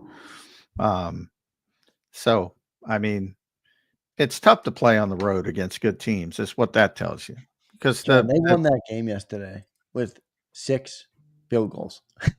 Yeah, well, that they do it all the time. Amazing, though, isn't it? I mean, you got 18 points on the board. You got 6 field goals. That's it. That's it. You got 6 field goals. That's like the 4th. They do it all the time with Chris Paul. He's great. By the way, we might, for the first time ever in his career, Justin Tucker might be losing it. Oh, he's definitely losing it a little bit. I mean, maybe he hasn't lost it completely, but it didn't. It's very rare where you go into a game, but now you can. Chris Boswell's been a good kicker for a long time, especially in that field. That field's tough to kick in historically. Whatever the hell they call it now. It used to be Heinz Field. I still call it Heinz Field. AccuSure. What is it now? Oh yeah, AccuSure. I don't know what is that, like an insurance company? Insurance. Yeah, insurance. Yeah. I think everybody still. AccuSure is not getting voted, man. Why did they should have at Heinz? Well, think about it this way from Heinz's perspective, that everybody still calls it Heinz Field and they don't have to pay for it. So I know that's so true. That's so true. Good point. They don't have the signage, but Let's get to our commercial break. I want to have some time here to do these the mid-season grades. We'll run through them. We only have about 30 minutes left on the show today. We'll have after hours though, remember everybody, but Johnny Mack will not be here for that. I'll be giving away our 5th Saquon Barkley jersey of the year. Looking forward to doing that. Before we get to our break, let me tell you guys about the great people at BetUS. I just put the promo code on the screen. It's YouTube 150.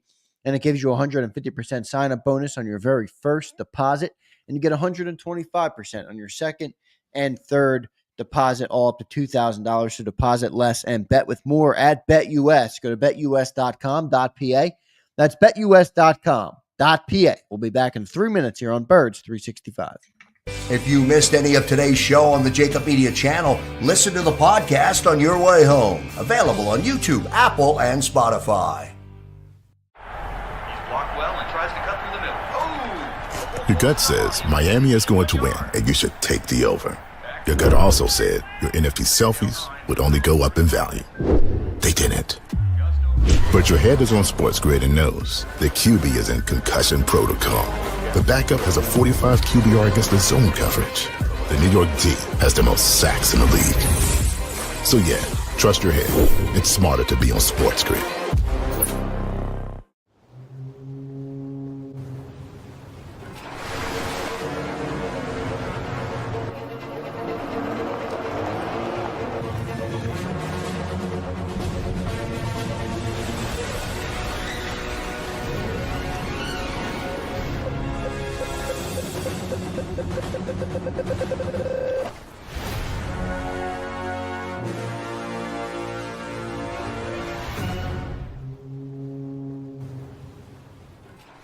Score and save in southeastern PA and Delaware with Colony Pools this football season, and let the experts close your pool with a custom Merlin safety cover in green for the birds. And if you join our Winter Watch team, we'll give you another 20% off, and Colony Pools will handle it all. Keep your tiles on your pool, not in your pool. Fly with Colony right now, Birds fans. Visit flywithcolony.com. Hi everybody, my name's Jason Lombardi. I'm an inspector at DryTech. At DryTech we offer three major services. The first one being basement waterproofing. The second service we offer is foundation and structural repairs. And then the third service that we offer is mold remediation. If you feel you are having a waterproofing issue, give DryTech a call or check us out online.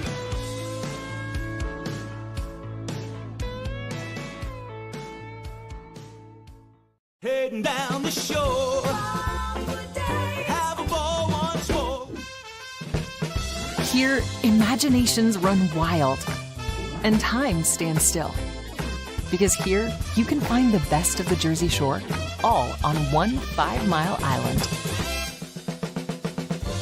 So leave the old you behind and get lost in the woods.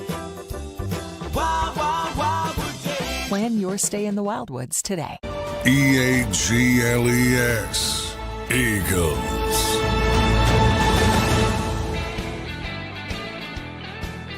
Welcome back in, everybody, to Birds 365 here on JAKIB Sports. Another Monday edition, and we are set for another week of content here on the channel. Appreciate everybody being here this morning. Don't forget to hit that like button for us. I'm not sure what we're at. Let me double check. We are at 121. Let's boost that number up, get to 150 for us, guys. We appreciate everybody. By the way, the Steelers last won in Philadelphia in 1965. Holy shit. Is it that bad, John? They don't come here a lot, but it's like 10 games, I think, somewhere around there. I have not won since here which is weird because they were a dynasty in the 70s. And again, they don't come here that much, but it's a strange anomaly. 1960. But as you pointed out, that doesn't mean shit to Nick Sirianni. It doesn't mean anything to today. No. That is an interesting stat. John, let's do some midseason grades here on Birds 365. We'll start with the offense. Jalen Hurts, John. How you grading Jalen Hurts out? 8-2 right now, 10 games in. He's got his best passer rating of his career, but obviously had that slow start with 7 turnovers in the first 4 games, 4 picks, 3 lost fumbles. Since then, only 2 turnovers in the last 6 games. So he's turned that around. Where are you grading out Jalen Hurts right now this year? I give him a B. Yeah, that's where I'm at. I was thinking about a B-, but he's come on, and I feel like I always tell people to embrace the uniqueness, which I do. So I have to do that myself. if you wanted to boil it down to, just pure passing, I'd probably be lower. Yeah, I agree. But he offers so much other stuff that you have to take that into account. So a couple of them here. We don't have time to do them with all, but I'll do the Jody Mack rule, where if you had to go up or down, what would you go? I'll do that with Jalen. What would you say with that? I'm going down. If I had to go, I'd probably go up, just because I would factor in the resilience, how he wins football games consistently, and he has his best passer rating. I think he's been better. It's been limited, but I'd probably lean up, just more as a team success thing. But I think Jalen's a big part of that. Oh, he's a huge part of it, but Yeah. I also have high expectations. So I agree. I'm basing it on high expectations, and I thought he would be a better. I thought he'd be making quicker, sharper decisions with the change in offensive structure and all that bullshit. And it hasn't happened. In fact, it's regressed. So that's my disappointment. And I think if it had happened, the Eagles would be right there in the conversation with Detroit as the best team in football. But they're really good anyway. So it's tough to be. Again, we're nitpicking. I'm nitpicking. Yeah, well, that's grades. I mean, when you grade somebody, you're going to nitpick, obviously. John, Saquon Barkley. This is A plus. A Couldn't have plus. expected more. All right. I like to hear that from you, Johnny Mac. Both A pluses for us with Saquon Barkley, obviously, off to an unbelievable start here in Philadelphia. He's been pretty incredible with Saquon Barkley, already over 1,000 yards, fastest Eagle to 1,000 yards, getting there in his 10th game. He's at 1137 right now in those 10 games. So he is rushing the ball very well. And then I'll just ask you, just on the other running backs, I'm obviously not going to go into every single player, but other running backs, Gainwell and Shipley. I think they both get incompletes. They don't play enough, you know, and that's part, a little bit worried about the Saquon touches, as I've mentioned in the past. So I think the Eagles maybe should be a little bit more disciplined. And by that, I mean, and especially in the first half of games, which ironically, they haven't been that good offensively in the first half compared to the second half anyway. But, if it's every third or fourth drive, just give it to Kenny, just to take off some of the workload. And then second half, if you're winning, you can do the same thing. If you're not, you need Saquon out there. You have a Saquon who's got, in theory, a little bit more juice from a physical perspective. Although there's, their debate would probably be, he gets a feel for the game early and maybe that helps him late. So there's ways to look at it. But I'm trying to limit his touches a little bit. So I think they need to be a little bit more disciplined from that standpoint. John, A.J. Brown, where are you at with A.J. Brown? They're 6-0 with them, whatever they are. Yeah, he's best player on the team. Remains the best player on the team. Best. So? A lot of people are saying it's Saquon Barkley now. I don't care. Not even close. Best player on the team. Not even close? Not even close. People don't understand. I'm not even going to debate it. This guy is not that. This guy is Nick Sirianni will call him, the best player he's ever coached. He is different. He is different. What's the grade for AJ? A plus then? Even with the missed games and stuff? 6-0.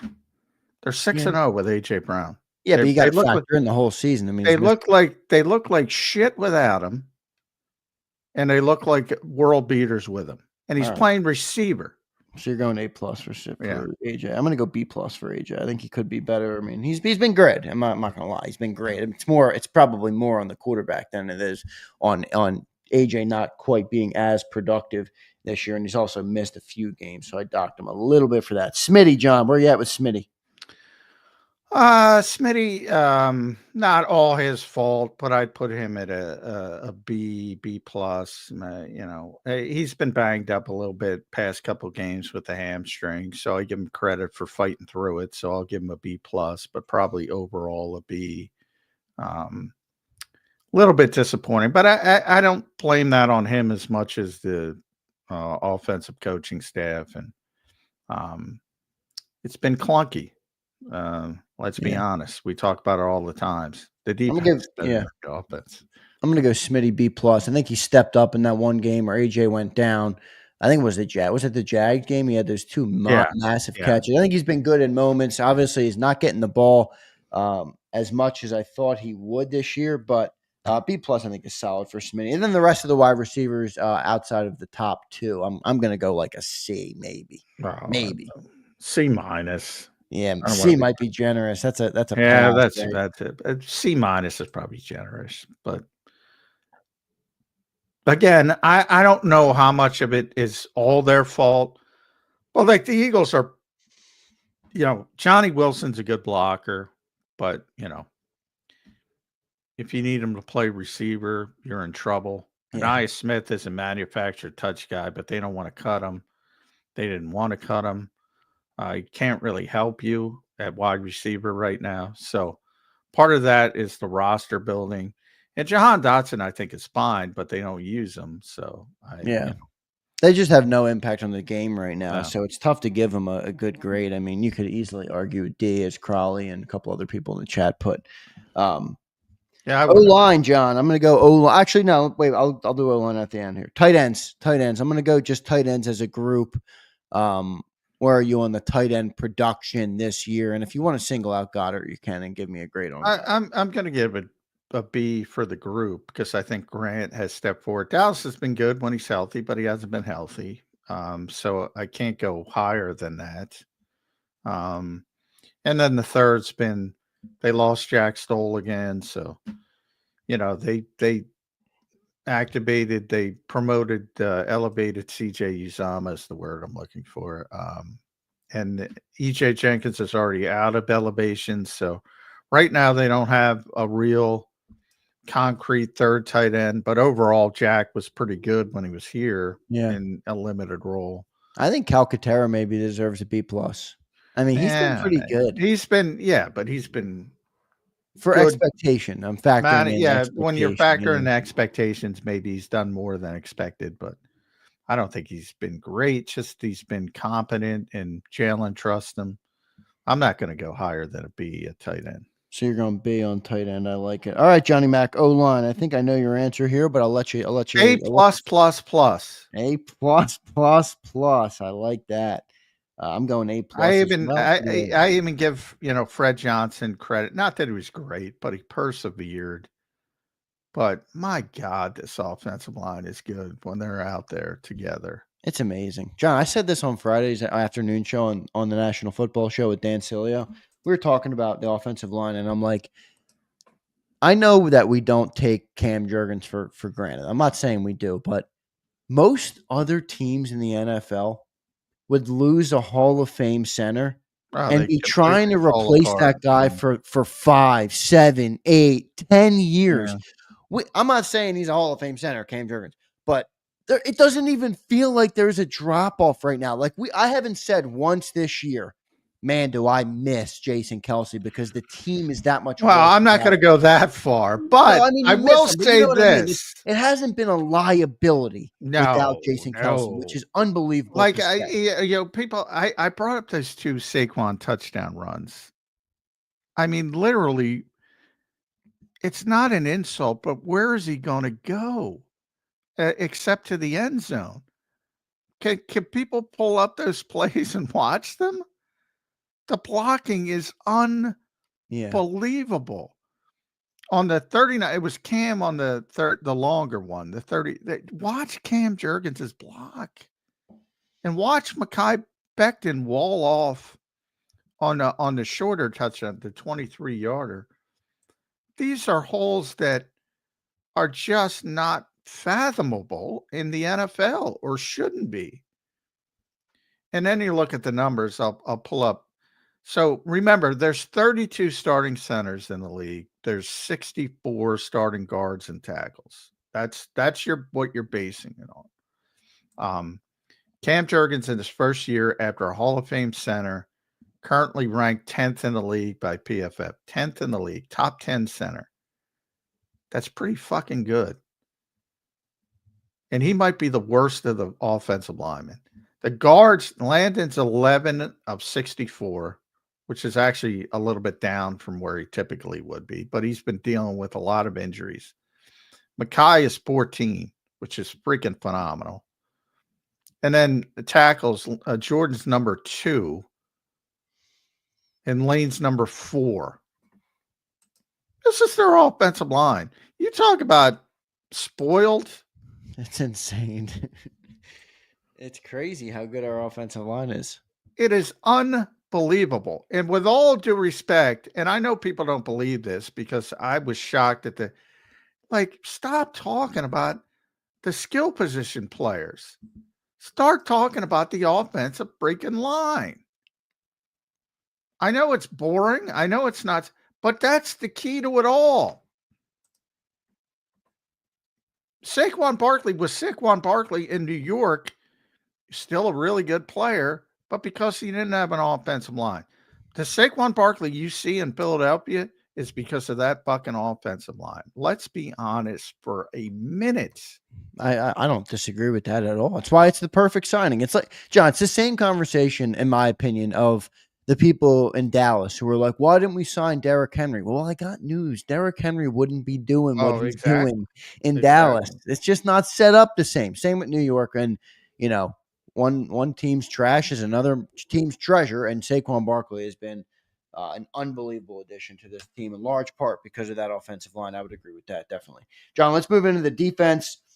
I'm going to do mostly position groups as a whole, but there's a couple players I think are worth singling out to get grades on them. Let's start, I guess, with the bad. Bryce Huff. Where's your grade on Bryce Huff? Oh, boy. D. All right. He's passing. Barely, but he's passing. I'm going. I do not think that he has been a terrible player on a down-to-down situation, you know, as a rotational player. Unfortunately, he was signed to be a top-tier pass rusher. Yeah, so that's where my F comes in. So, yeah, that's where the F comes in. If you just watch the snaps he plays, he's not an F player. He's probably a C player. Yeah, he's not an F player. I know what you're saying. He's not like the worst player on the field, but he's not. Yeah, he's not lived up to what he's been at all. So that's where I go. He probably deserves a C as a rotational player, but I'm going D because of the expectations. I can't go F because he's not an F player. Yeah, he can play. He's just not what he was projected to be. All right, I'm going to go one more edge rusher, and then we'll do the group as a whole. But I'm going to go Josh Sweat. Where's your grade on him? Mine's pretty high. I'm giving him a B plus. I think he's been plus. Yeah, he's been real good, real good.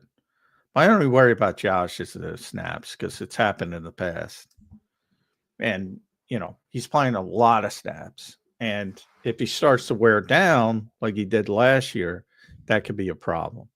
So I think I keep talking about Vic finding a fourth edge rusher, a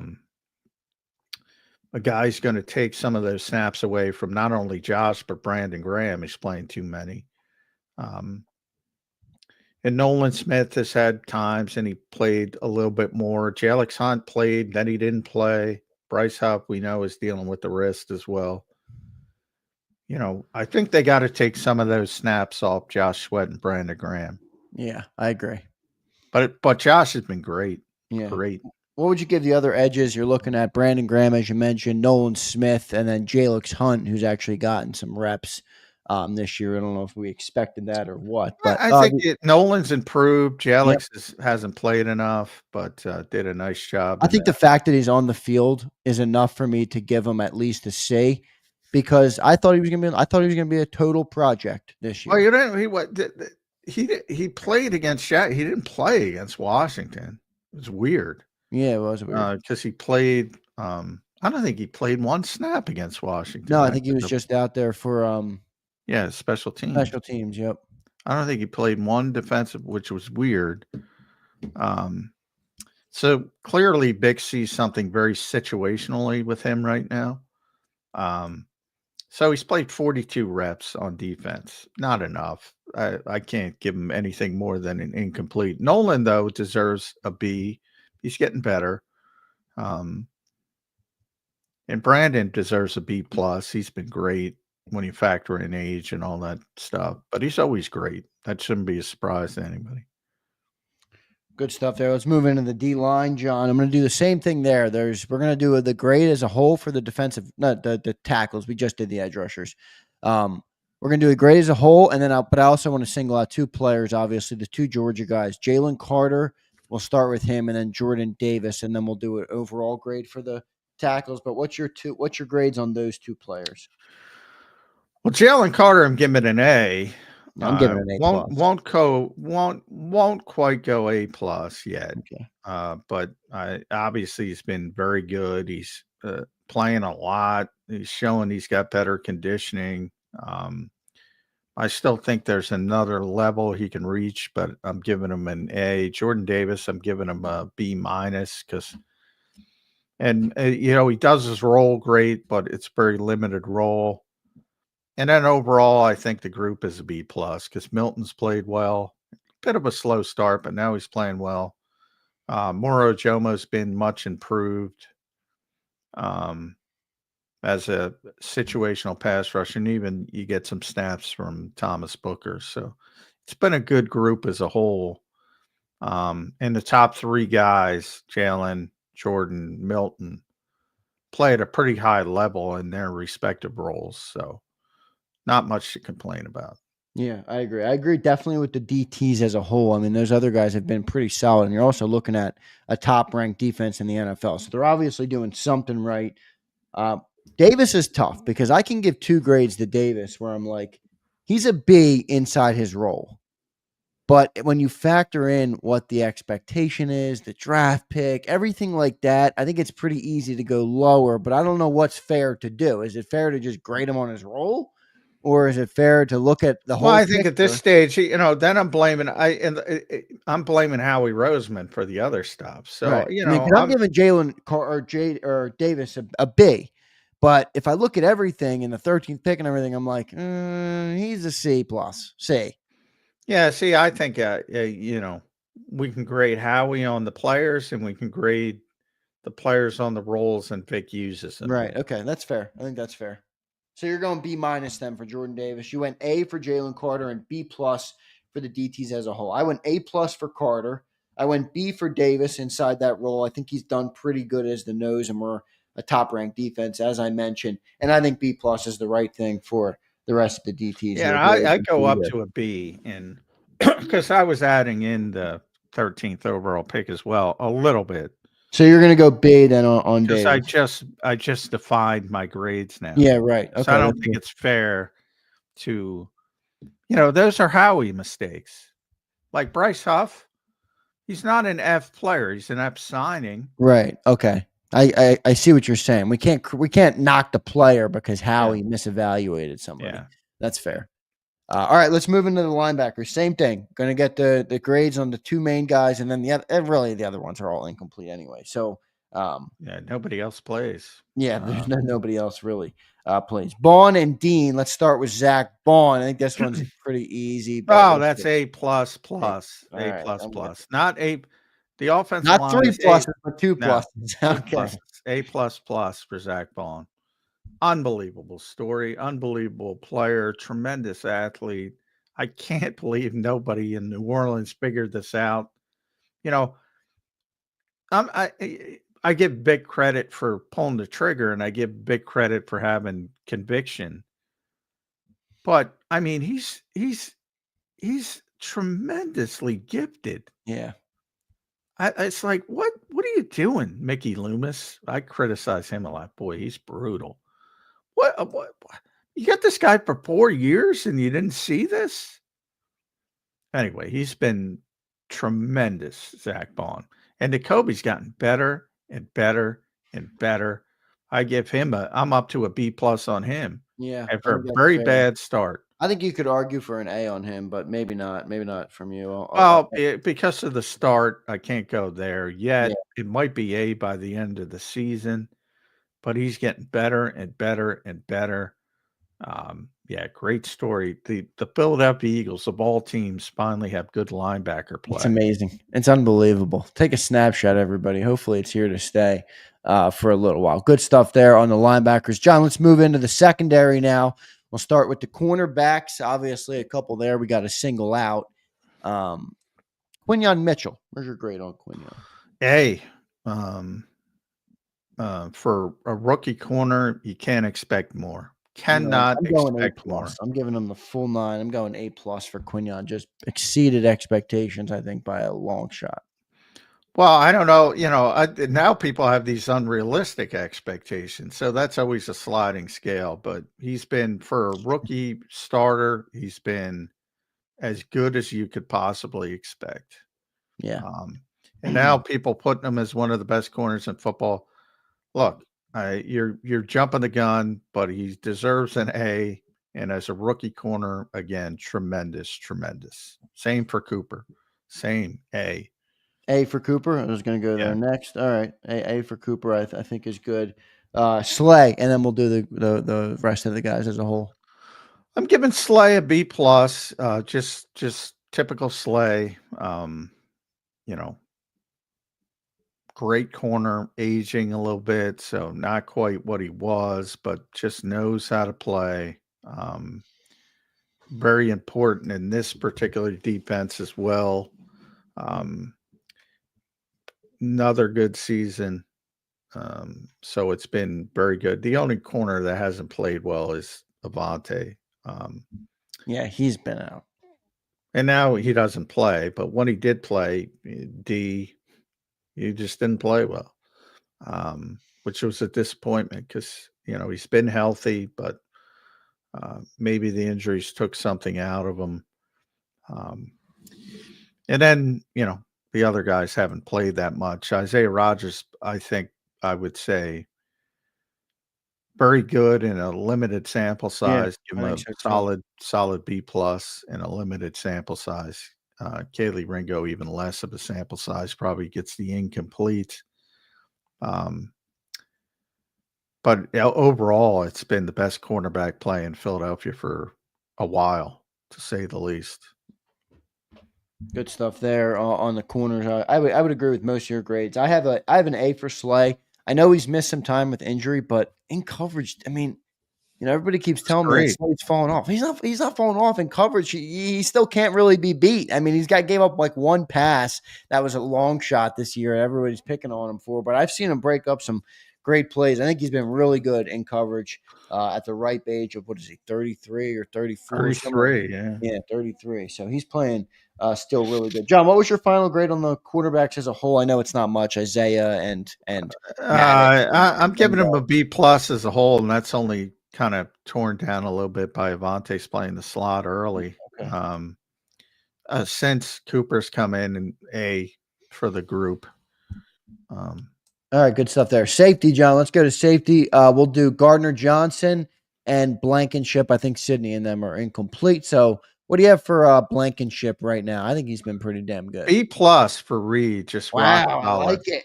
Rock solid player. 3 picks this year too, by the way. Yeah. Just really good football player. And CJ's gotten better. He had a bad start, but now he's playing better. I'm up to a B on him. And they're getting better. If it continues to go that way, it'll be even better for the Eagles. But Reed is, he's steady, man. He's just maybe the most consistent player. Yeah, I agree. Defense. He's been really good. I gave him an A, and I'm giving a C+ to CJ. He's kind of been a little underwhelming for me this year. I thought he was going to be more of an impact, but I'm not knocking him. I think he's been solid. He hasn't been a liability by any stretch. Well, I thought he was pretty bad early, but he's gotten the speed under him, and in the past few games especially, he's been really good. So if that continues to trend in a positive direction, that'll be the defense as a whole has been unbelievable. Yeah, I agree. I mean, I can't even fathom where we are with this defense. It's like I watch, unfortunately, because it's an ugly game, but I watched a lot of football over the weekend. And you see these defenses, even the good defenses, give up.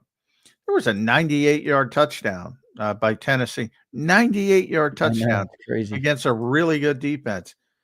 You don't see the Eagles blowing stuff like that. The Chargers, really good defense this year, all year. They had like a 27-6 lead. 3 touchdowns. They gave it up. It was 27-27, and they persevered and were able to win the game.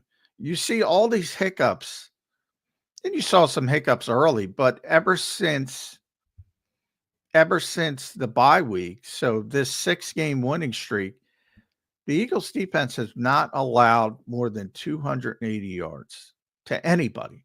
It's incredible. In this era of the NFL. It's easy to have good games against quarterbacks like Tommy DeVito playing this way, or Mac Jones. It's easy to play well. But against Joe Burrow and Jaden Daniels, and even though he's young, and yeah, the Eagles had some bad quarterbacks in the run, but even Trevor Lawrence, when he was healthy, not even 280 yards. It's incredible. John, let's rapid fire the end of this. We did mostly on the offense and defense, which were obviously what I really wanted to get to, but special teams and then Elliott, but keep them separate. So Elliott's grade shouldn't impact the special teams. And when I say special teams, man, and then the punt returner, Britton Covey and Cooper DeJean. But Elliott, let's start with Elliott. He's the one. I got a low grade for him. Elliott gets a D. Yeah, I gave him a D plus. He gets a D. I mean, he's so consistent, and for whatever. And Braden, man, I people tell me he's not good on kickoffs. I don't know. People know more than me, so I'm going to give him a B. He's been rock solid as a punter. Yes, he has. I don't know what it means to be bad because nobody returns any anyway. Who gives a shit about kickoffs? But people tell me he's not good at it. Whatever. He's a punter. Why should he be good at it? But they're trying to take some. Ironically, maybe they should let Jake kick off because maybe that's part of the problem. I don't know what Jake's so good at everything. Yeah, it's weird. It's weird why they don't use him, but I don't know. Yeah. John, 4 more.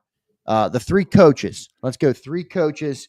We got Nick, we got Vic, and we got Kellen. Where are you on Nick, Vic, and Kellen as the grades at midseason? I'm going to go A for Nick. I'm going to go A plus for Vic. I'm going to go B for Kellen. Oh, I like that. That's pretty close. I went B plus for Nick because I docked him for some of the early antics and shit like that. I just don't think your coach needs to get caught up in that crap. I went A plus as well for Vic, and I went B for Kellen as well. And I honestly, I think Kellen could be at a C plus, John. When you think about why Kellen Moore was brought here, he was brought here to improve the passing offense, though, right, John?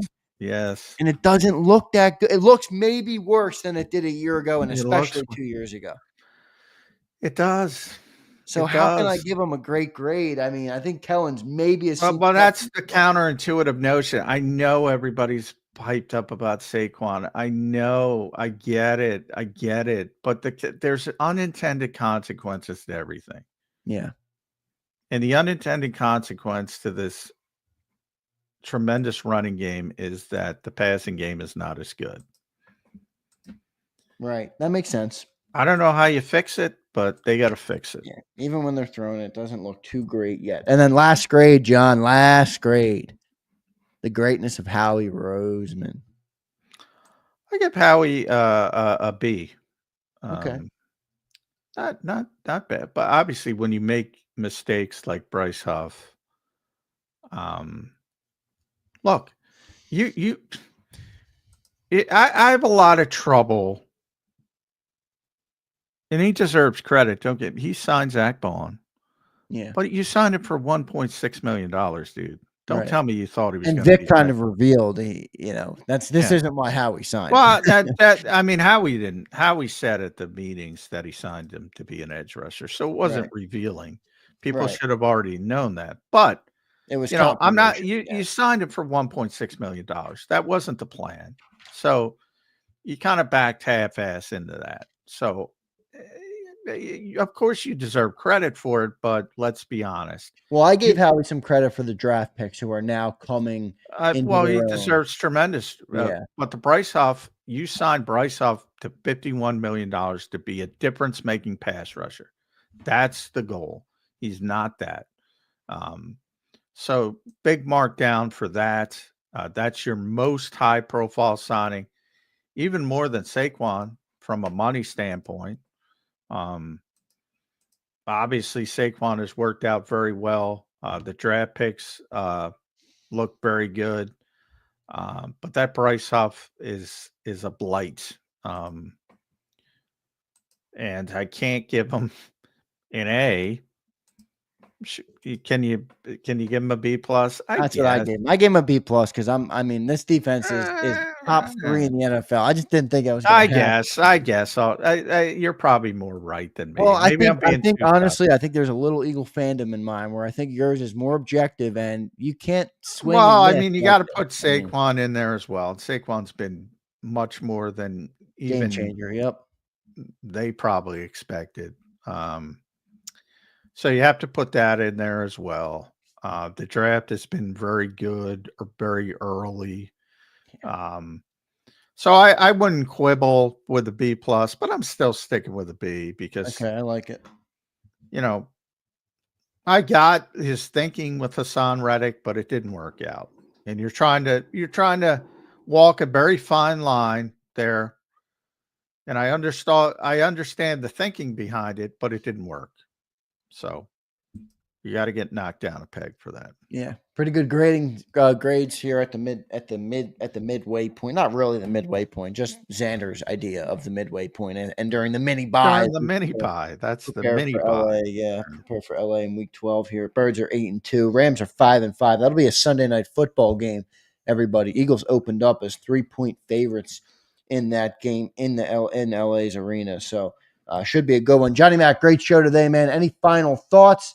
And what's on the agenda today for the Philadelphia Eagles? Nick Sirianni's going to talk at some point. It'll be Zoom, right? You're not going down. It'll be Zoom. And then we'll be back in the groove. Normal week, coordinator day tomorrow. So we'll get the Lord Vic Fangio for his Washington game plan. That'll be interesting. And then practice off and running for the stretch run. And I think they're better equipped not to collapse. Yep, I agree with that for sure. Good stuff today. Johnny Mac, we'll talk to you tomorrow on Birds 365. Looking forward to that, John. All right, brother? All right, thanks. Good luck, everybody. Saquon jersey time. All right, good stuff. Johnny Mac joining us here on Birds 365. A great 2-hour show today with Johnny Mac. Jeff Kerr was good. He had a little light issue on his face, which wasn't ideal. I tried to coach him up through it during the show and said, "Hey man, put your big ugly mug in front of that light. It'll help." But it didn't. He didn't understand. I don't think what I was saying. Good show today. It is time, everybody. It is officially time for the Saquon Barkley jersey giveaway. I'm looking forward to doing it. Sig Lord, I'm doing it right now, brother. You are here in time for the jersey giveaway. Let me make sure. Shoot, damn, Seth, I'm sorry, man. I should have read this to John. I didn't even see it, and now I'm double checking it, and now I see that it's here. I'm sorry I didn't read this to John. Seth says, more disappointing team this year, the 49ers or the Bengals? I think the Niners are missing the playoffs this year. They do not look ready to contend. I agree. The Niners are ugly right now. Disappointing. I'd probably go Bengals because I know T. Higgins has missed some games, but you still got Joe Burrow. You still got Jamar Chase. I think that team thought they were built to win, especially with the quarterback. And what are they, 3-7 now? I mean, the Bengals lost again last night or yesterday. They're 4-7, I think. Yeah, 4-7. So they're basically out of the running. I think maybe the most disappointing team this year, Seth, I know you put more disappointing of the two, but the most, in my opinion, would probably be the Jets, right? I mean, I don't know. I guess the Jets always disappoint, but I don't know if anybody thought the Jets were going to be this freaking shitty. I see Daz and the tinfoil hat conspiracy theorist who think I give away jerseys to my cousins. Believe me, I love my cousins, but they wouldn't care to come in here and win the jersey. Like I said last time, they don't support me enough to be members here on this channel. You guys are the real MVPs. So I have yet to give away a jersey to a family member, and I will never. I promise to never do that. Ever. That would be I don't know what the right word for that would be. That would be low to fleece you guys like that for supporting this channel. I would never do that. I hope you guys know that I would never do that. That I am not that type of person. Ever would I want to do that. Let's do it though, everybody. I got to pull the new names. Terrence becomes a member. Thank you, Terrence. Appreciate it, brother. That's it. That's all we got today. And then Brian Fleming upgraded his membership to a legend. Thank you, my man. I appreciate Brian. You're a great supporter, man. You're also a very funny guy. Your super chats are good. So I appreciate you being here, man. Thank you for upgrading that membership. Here, let me pull all the names, everybody. Get ready. I'm going to put it on chat. I'm going to put the chat on members only mode. So if you're in there chatting right now, you will not be able to chat anymore once I switch it to members only mode, and that is commencing now. All right.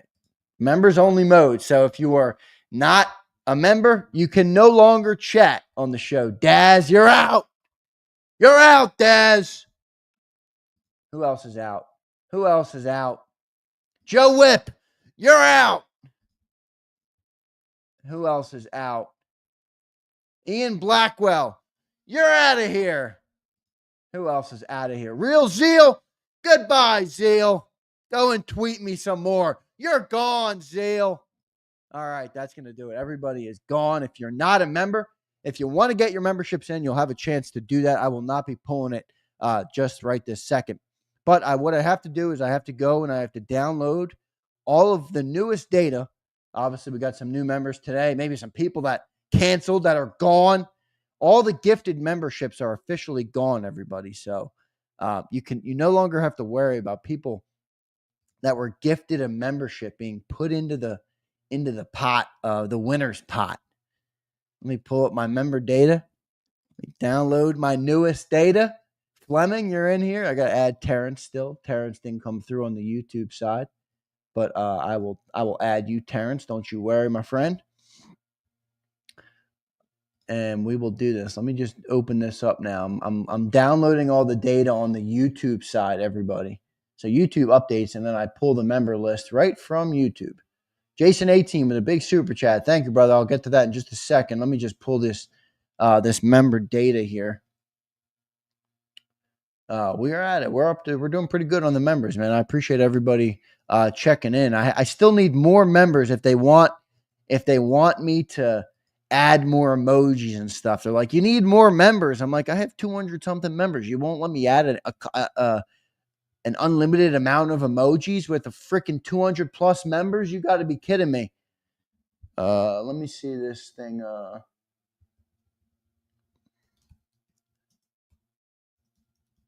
What was that thing called? There we go. I got it. All right. Jason 18. Thank you for the super chat, bro. I appreciate it, man. Philly Don says, it's my time to get a jersey. James Jones says, I'm new member. Oof. Now you've been a member, James Jones. I appreciate you, brother. Jason 18. Big Z, it's been awesome watching you grow the channel. Let's do this giveaway. Daddy needs a new one. I'm not going to call you daddy, Jason. Come on, bro. So proud of our team, especially the defense. Ajomo, a better pass rusher than Milton Williams. I agree, Ajomo. I think Ajomo, A-team, has made the Eagles not so backed into a corner on maybe giving Milton Williams that contract. I know Milton, it seems like he didn't take the contract because he wanted to bet on himself, which I'm perfectly good with him doing.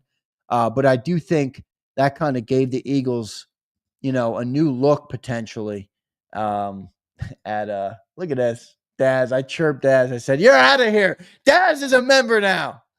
Daz becomes a member. I love it, man. Saquon Barkley jersey giveaway. Let me make this thing. Sorry, but I did not do this yet. Jersey number 5 giveaway. Number 5 on the year we have given away.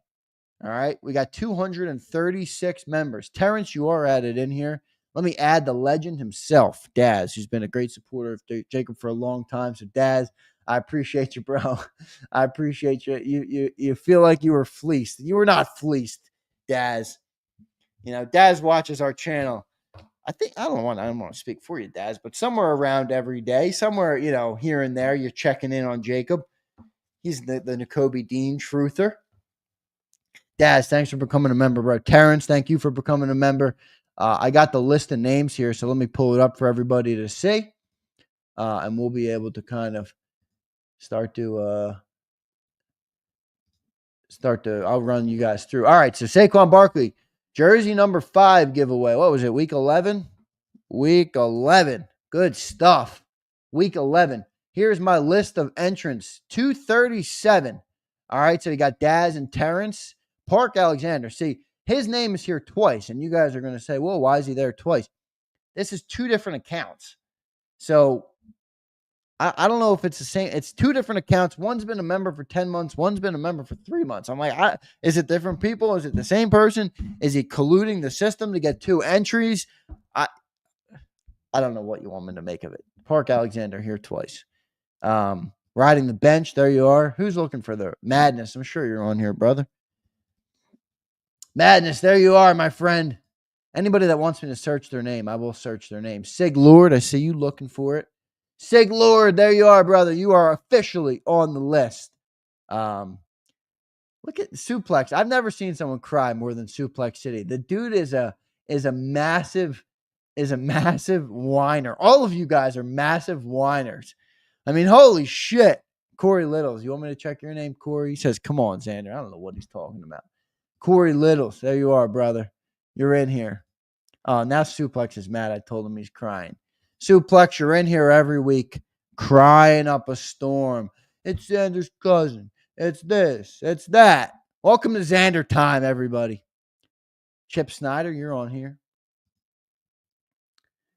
Corey, I just searched yours, man. Get up to speed. Corey Littles, there you are, brother. There you are. You're on here. Don't worry. Who else wants me to search? Chip Snyder. Ryan, I'll check you, my man.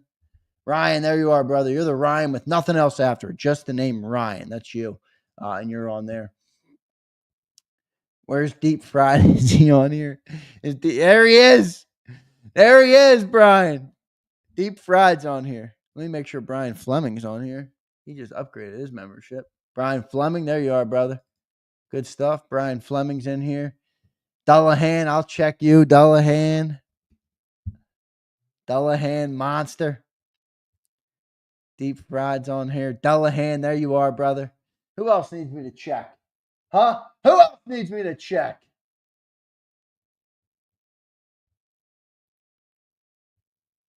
Stop the steal, Daz says. Stop the count. Stop the count. Justo, I'll check you, brother.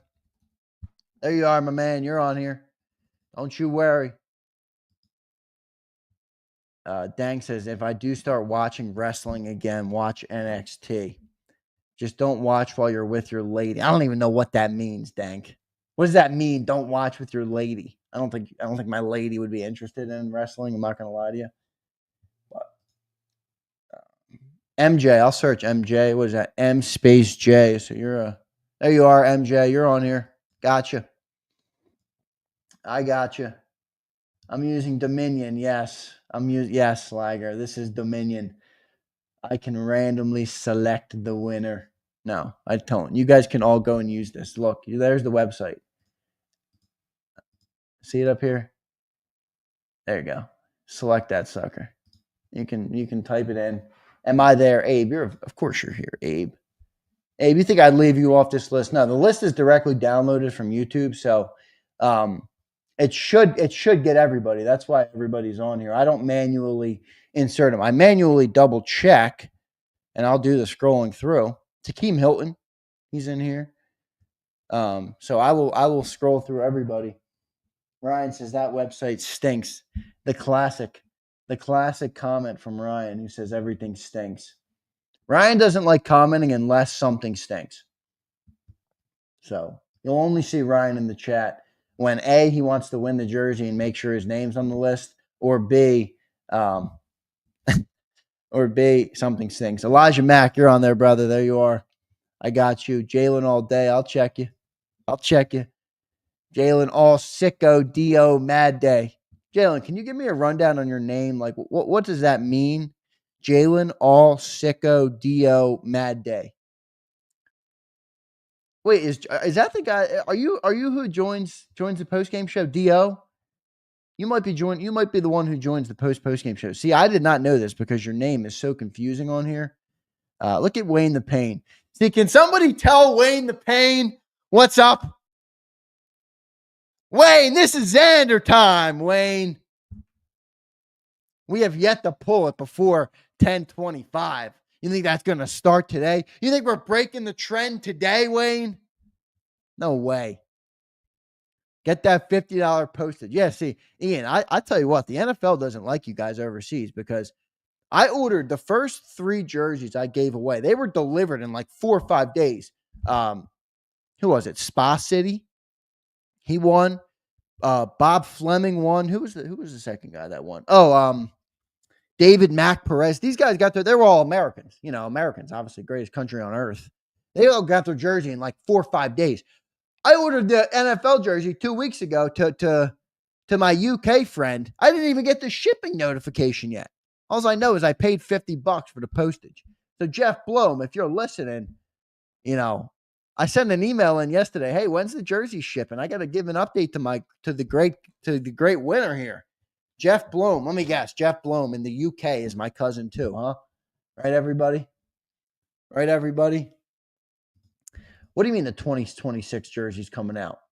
No, it was to the UK, Daz. $50 was to the UK. Yeah, FedEx tripping. I don't know what NFL. I don't think they give a shit about their international jersey buyers, I guess. But the good news is they restocked all the Saquon jerseys because that 1 week I ordered and the guy needed, I think, an XL or a large, and luckily they had it, and everything else was sold out. And I'm like, Saquon jersey's about to sell out because he's dominating the league. But I think they've re-upped it. Look at M. Reyes crying about tariffs. Yeah, tariffs are a big impact on my jersey ordering. Silly goose. All right, who else wants me to check? Let me go through this list. Let me load it up. Start. All right, we got one winner. Here we go. It's a 10-second countdown. I will mix up I will shuffle the participants list 3 times. That's 3. All right. Mikkel, there you are, Steve. I'm going to scroll through the list. Look for your name if you're not sure. And if I don't search your name because I don't see a comment, you'll have to slow down the video after and make sure your name is here. Stephen Mikkel, Twiz the Jigga, Chuck Hutton, Jersey Dudes on here, Sydney Family's on here, Wishbone, Ian East, there you are, Ian. James Carver's in here. M. Martine, John Wick, Cody's Nuts. There's the Nuts. Jamie and Thompson's in here. Eric Holland. Jason A-Team, the legend. Appreciate you, A-Team. Jeff Martin, CT Philly fan. Terry Hayes. Nick Not Home. Madness. Mike Cannon. Bearded Willie. Bruce Banner. Justo Tanner. SMD Eagles. Devin Shanahan's in here. Handsome Hustler. James Dowgan. CZ.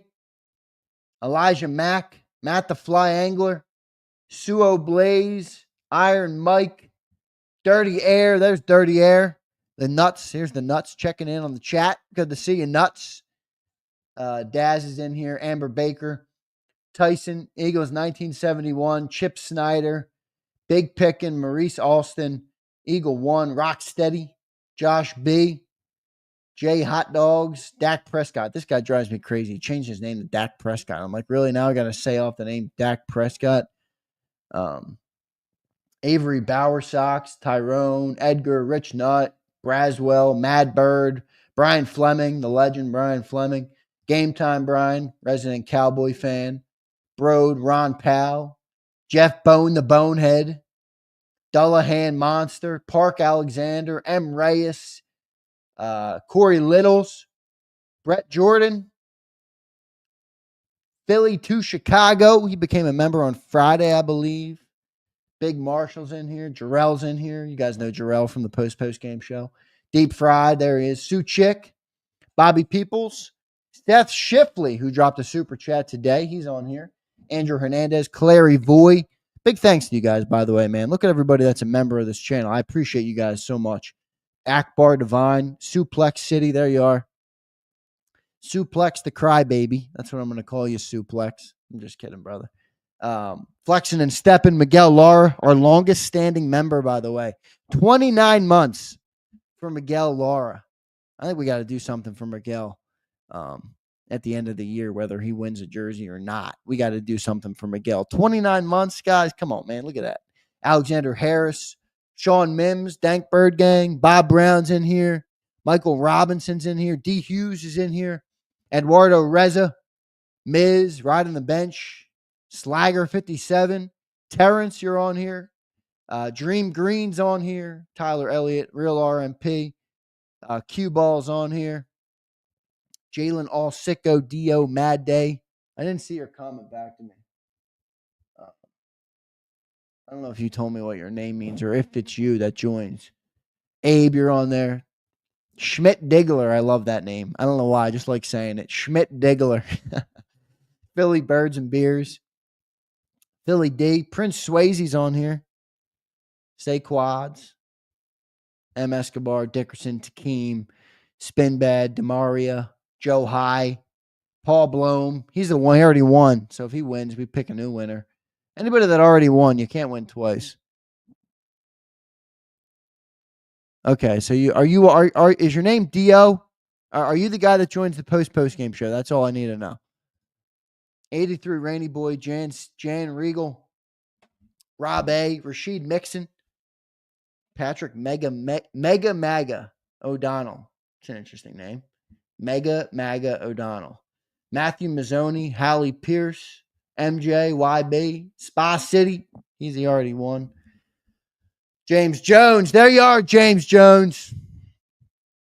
Milk it, Zander. Milk it. You got to, Wayne. You got to milk it, Wayne. Brian Garner, Sig Lord, David Mac Perez, who already won, and David Kern. All right, good list of names. Ryan, there you were at the bottom, my man.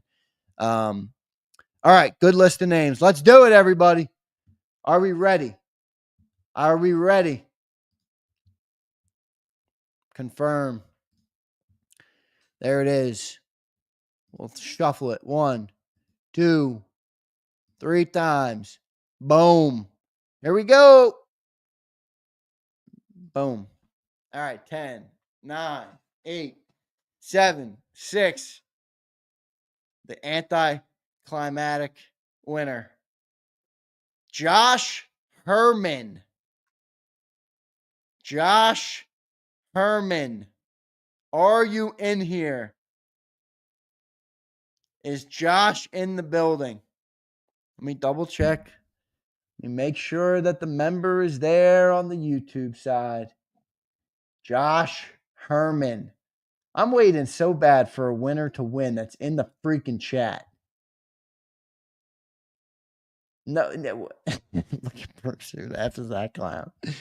Rigged. Congrats, Josh. Thank you for some. We got some good people in here who say congrats to Josh.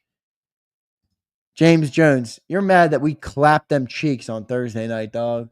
You guys are no longer the talk of the NFL, all right? So get out of here with that commies bullshit. Josh Herman Krause, Sig Lord says. Sig Lord's a crybaby. Let me double check. Let me double check. Let me make sure Herman's good, man. Here he is. He's been a member, everybody, for 13 days. 13 days. He's at Riot 615. Look at this. Let me show you. Josh Herman. Here he is. There's the name. Boom. There he is. Josh Herman. Right there. He has won. Big shout out to Josh Herman, who has gotten the W.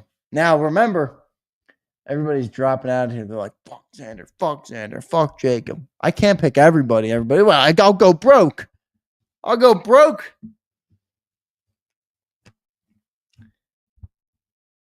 right, I like this.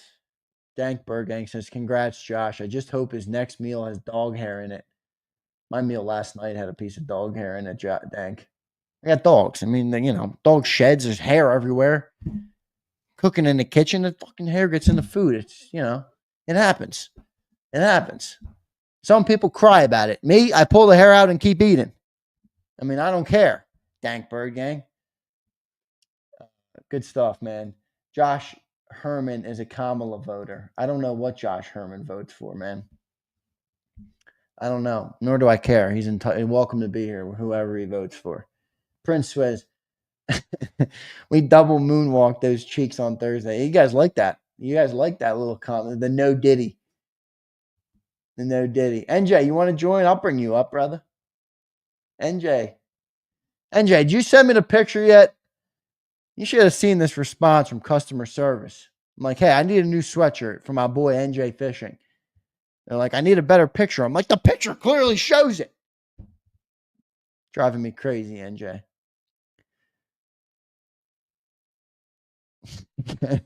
Kenny P, that's a pause, my friend. No diddy.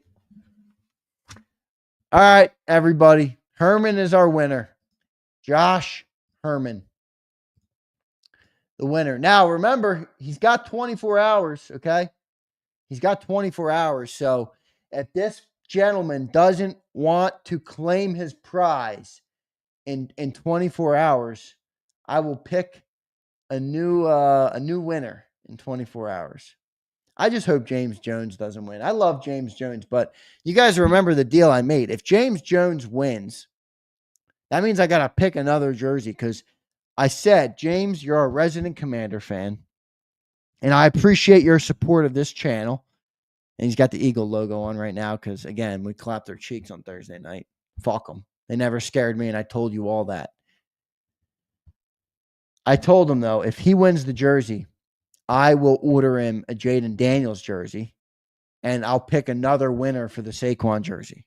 So, James Jones, if he wins, he cost me 2 jerseys. He cost me 2 jerseys.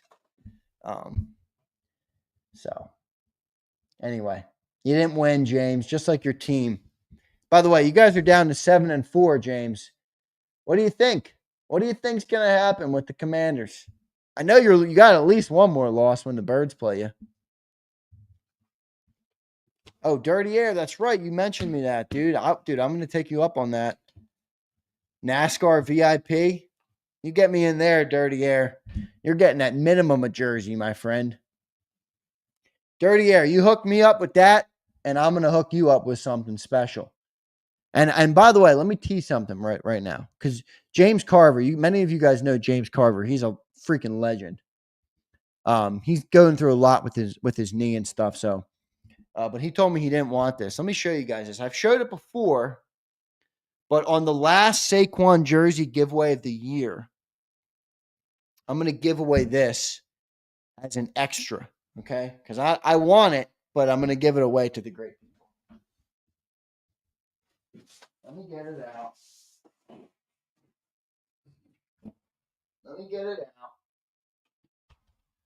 This thing is really dope. All right, I got to turn off my green screen, or else it's going to pick up too much. Let me turn this off. All right, here we go. Check this out, everybody. Check this out. Now, I've showed this before, okay? But this is going to be a special giveaway. And I don't know if it's just going to be a member. I don't know if I'm going to do random. I'm still thinking of something to do. But look at this artwork of the great Jalen Hurts. This is versus the Packers.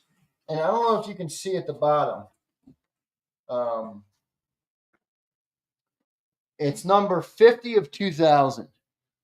So there's written down here, but it's really dope. It doesn't yet have a frame, but it's almost like thick, like construction paper. It's really dope. I think it is, at least. And this is something I'm going to give away to the people probably late in the year. And I haven't decided yet how I'm going to give it away. Maybe like a top super chatter or something like that. But I do love this thing.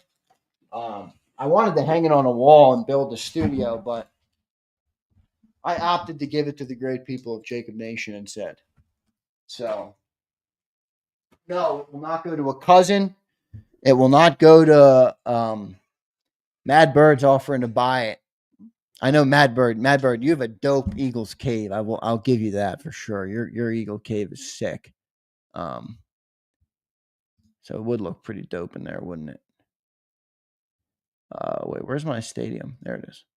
All right, so I'm going to do that, man. I'm going to do that. That would be a good idea, Elijah Mack. I see that. Getting it signed by Jalen, that would be really dope if I could get Jalen to sign it. Get that host signed, Eduardo says. Yeah, so I'm going to do that. I'm going to do that toward the end of the year. I'm going to look, I'm trying to do a lot. There's a lot of ideas I have that I'm trying to figure out how to implement.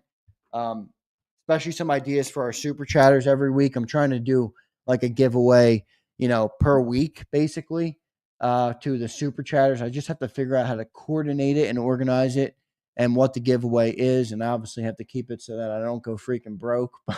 You guys get how that goes. But I do want to give back to the people that support this channel because you guys make it all happen. And I appreciate each and every one of you. But a big congrats to Josh Herman, who won the jersey today. I'm going to reach you. The good news for me is that he sounds like an American, right? I mean, Josh Herman, that sounds pretty American to you. Pretty USA name right there. So, but you could say the same about Ian East. That sounds like it could be an American. He's UK too. So hopefully Josh Herman's in the States and I don't have to get crushed with a $50 shipping charge. But NJ, give me that email, brother. I need an email from you. Zoomed out, NJ. Full thing. In lighting is what they want. Thank you, bro. I'll be looking forward to it. Sounds Canadian. Think he's Canadian? Sounds like a bot. No, he's not a bot. Well, he became a member 13 days ago. I'm looking at it here on my members. 13 days ago, he was the only one who joined on that day, so it wasn't like a big day of joining or anything. I